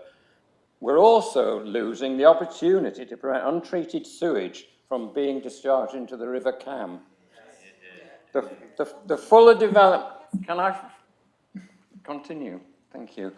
The fuller development of North East Cambridge includes proposed housing developments on the Science Park and the Business Park. None of that can go ahead because of the great stink created by the present sewage works. Now, I have to say, they are a marvel of Victorian engineering, no doubt about it. The hygiene 2 centuries ago was massively improved by that engineering. It is not now fit for 21st century because of the amount of space you have to leave because of the odour. And I can assure you, if the wind's in the wrong place, I live up in East Chesterton, and you do get the stink if the wind's coming down from the north. I mean, it's not too often, but it's not particularly present. I think we've covered where the homes that the Greens are suggesting we don't build there. Where else are they going to be built? And how much time have I do? Sorry. Just turning to Councillor Holloway's amendment, he has watered down some of what I suppose is robust language that I've used, and especially the language I've directed towards the government. I mean, let's face it, Labour ministers, are they that sensitive that they can't take my blunt language? But more, the other thing I want to raise is the idea proposed by Councillor Holloway and Councillor Glasberg is that somehow Anglian Water can wave a magic wand over the existing sewage works and get rid of the odour. My experience, and I have done a bit of work in water treatment works, is that it's almost impossible to do. It can be reduced a little bit, but it would cost a fortune to make the current sewage works odour-free. And of course, keeping the sewage works where it is, as Councillor Glasberg pointed out, every time a plan comes to planning committee, Anglian Water objects on the basis they don't have the capacity there. So they're going to have to expand it, which is even less space for housing were it to be developed there. Thank you. Thank you very much, Councillor. Councillor Bennett, have you got a point of order? Yes, I think Councillor Islingworth is confusing the modern plant, which was modernised at a cost of 21 million in 2014, with the Haslingfield plant, which is Victorian. All right, thank you very much. I think that we won't have discussion on it. Thank you. Right. So, first of all, we vote on the Green Party amendment, which is on page 19 of your information pack, please, and say whether you support the Green Party amendment.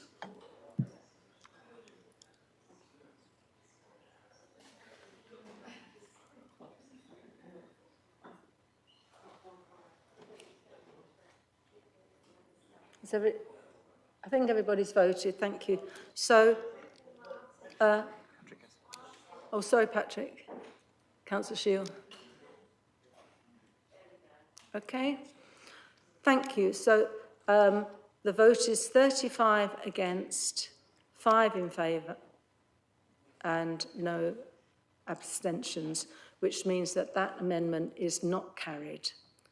We now vote, please, on the Labour Party amendment brought by Councillor Holloway on page 21 of your information pack. So can you please vote to see whether you support the Labour Party amendment?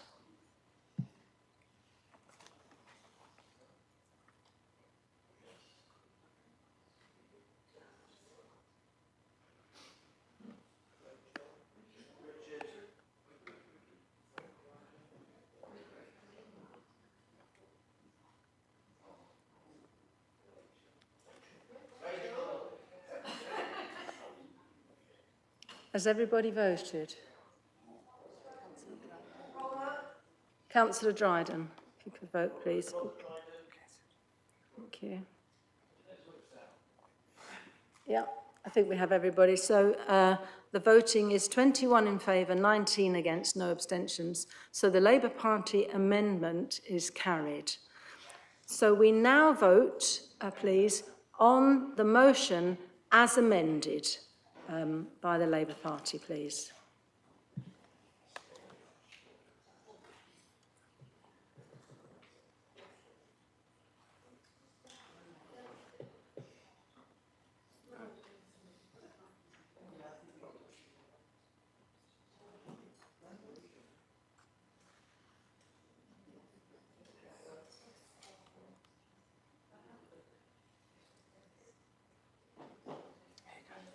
Councillor Glasberg, are you going to vote? Yep. Thank you. So that is 33 votes in favour, 6 against, 1 abstention. So the motion, as amended, is carried. Thank you very much. Right, we have 2 minutes to start motion 9B, and then we will move to guillotine, and we will just vote on the remaining without debate or introduction. Councillor Smith, do you wish to move your motion? I do. Thank you. Councillor Tatala? You're happy to second it, right. Councillor Smith? Thank you. Well, I'll try and be as quick as I can within that time. I did just want to start, by the way, by saying that I note the motion is unamended. I really want to thank colleagues for that. I don't want to preempt anything, but I hope that bodes well for this being supported unanimously this evening. Because tackling racism isn't a party political issue, and councils from across the political spectrum across the country have adopted this charter, and I know this is an issue close to our hearts within the chamber too.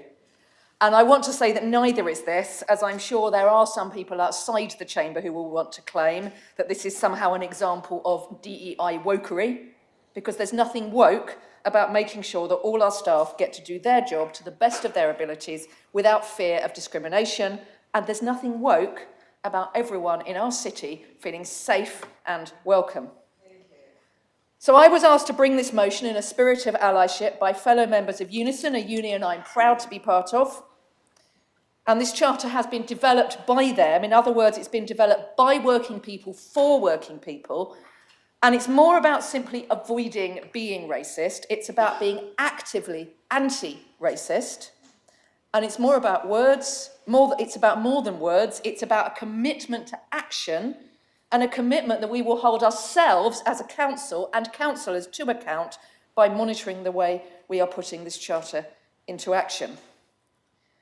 As Liz Brennan, Cambridge Unison Branch Secretary, said, adopting this charter shows commitment to our staff and their work environment that aims to be actively anti-racist, and we look forward to staff involvement in the actions and initiatives that support this charter.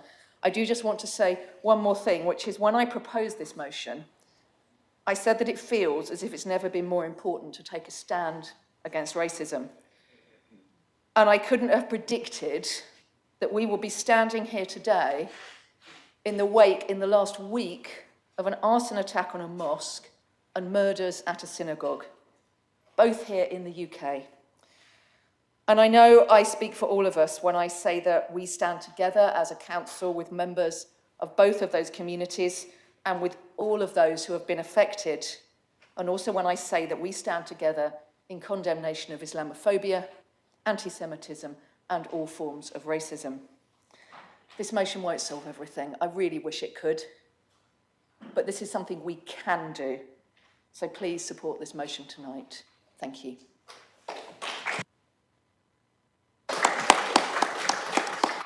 Thank you, Councillor Smith. So we have hit the midnight hour, as it were. So we now go straight to the vote on motion brought by Councillor Smith, motion 9B.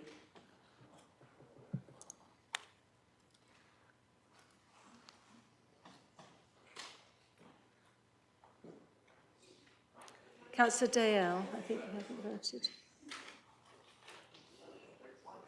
Yep, we're all there. So that motion is passed unanimously. Thank you very much, councillors.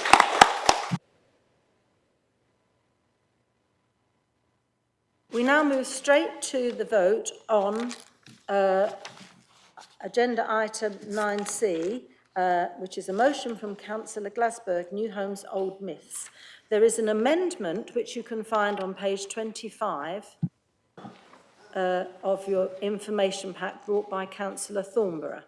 So first of all now we go to the vote on Councillor Thornborough's amendment, please.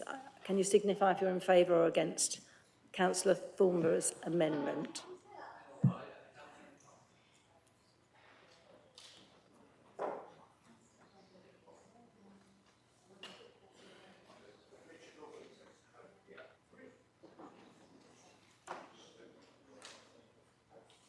Everyone voted. Councillor Dale?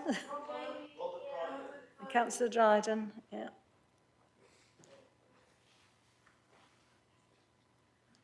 Yep, we're all there. So 22 in favour, 5 against, 13 abstentions. So the motion is carried.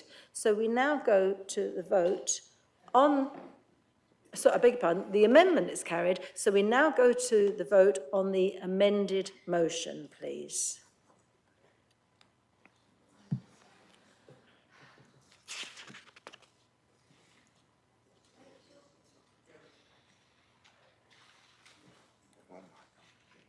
Yeah, we're all there. Councillor Hussain? I've been calling you Councillor Delaware. I just realised. Yeah. Okay, so that is carried by 21 votes, 19 abstentions, no votes against. Thank you. And now we go to motion 9D. The motion, yeah, the motion brought by Councillor Bajan, there's no amendment. So,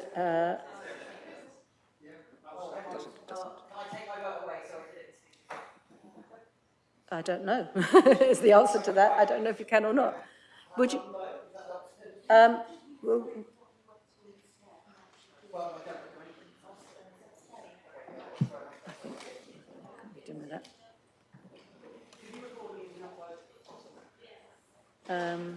let's have a look.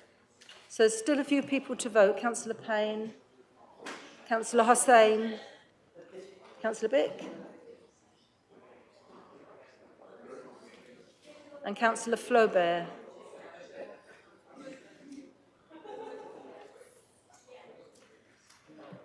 I don't think it makes any odds, to be honest.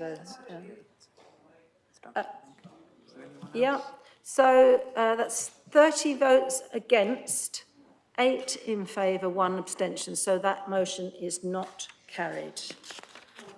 And that concludes the motions. We have agenda item 10, written questions which will have been circulated, can be found in your information pack.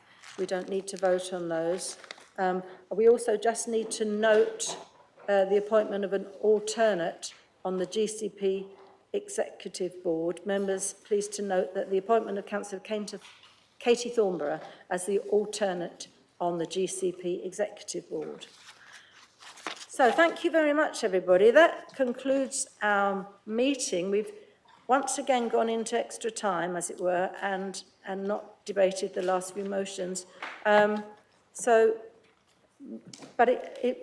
it is working. The new constitution is going smoothly, and thank you very much for your patience. And I wish you a good night and a nice evening. Thank you.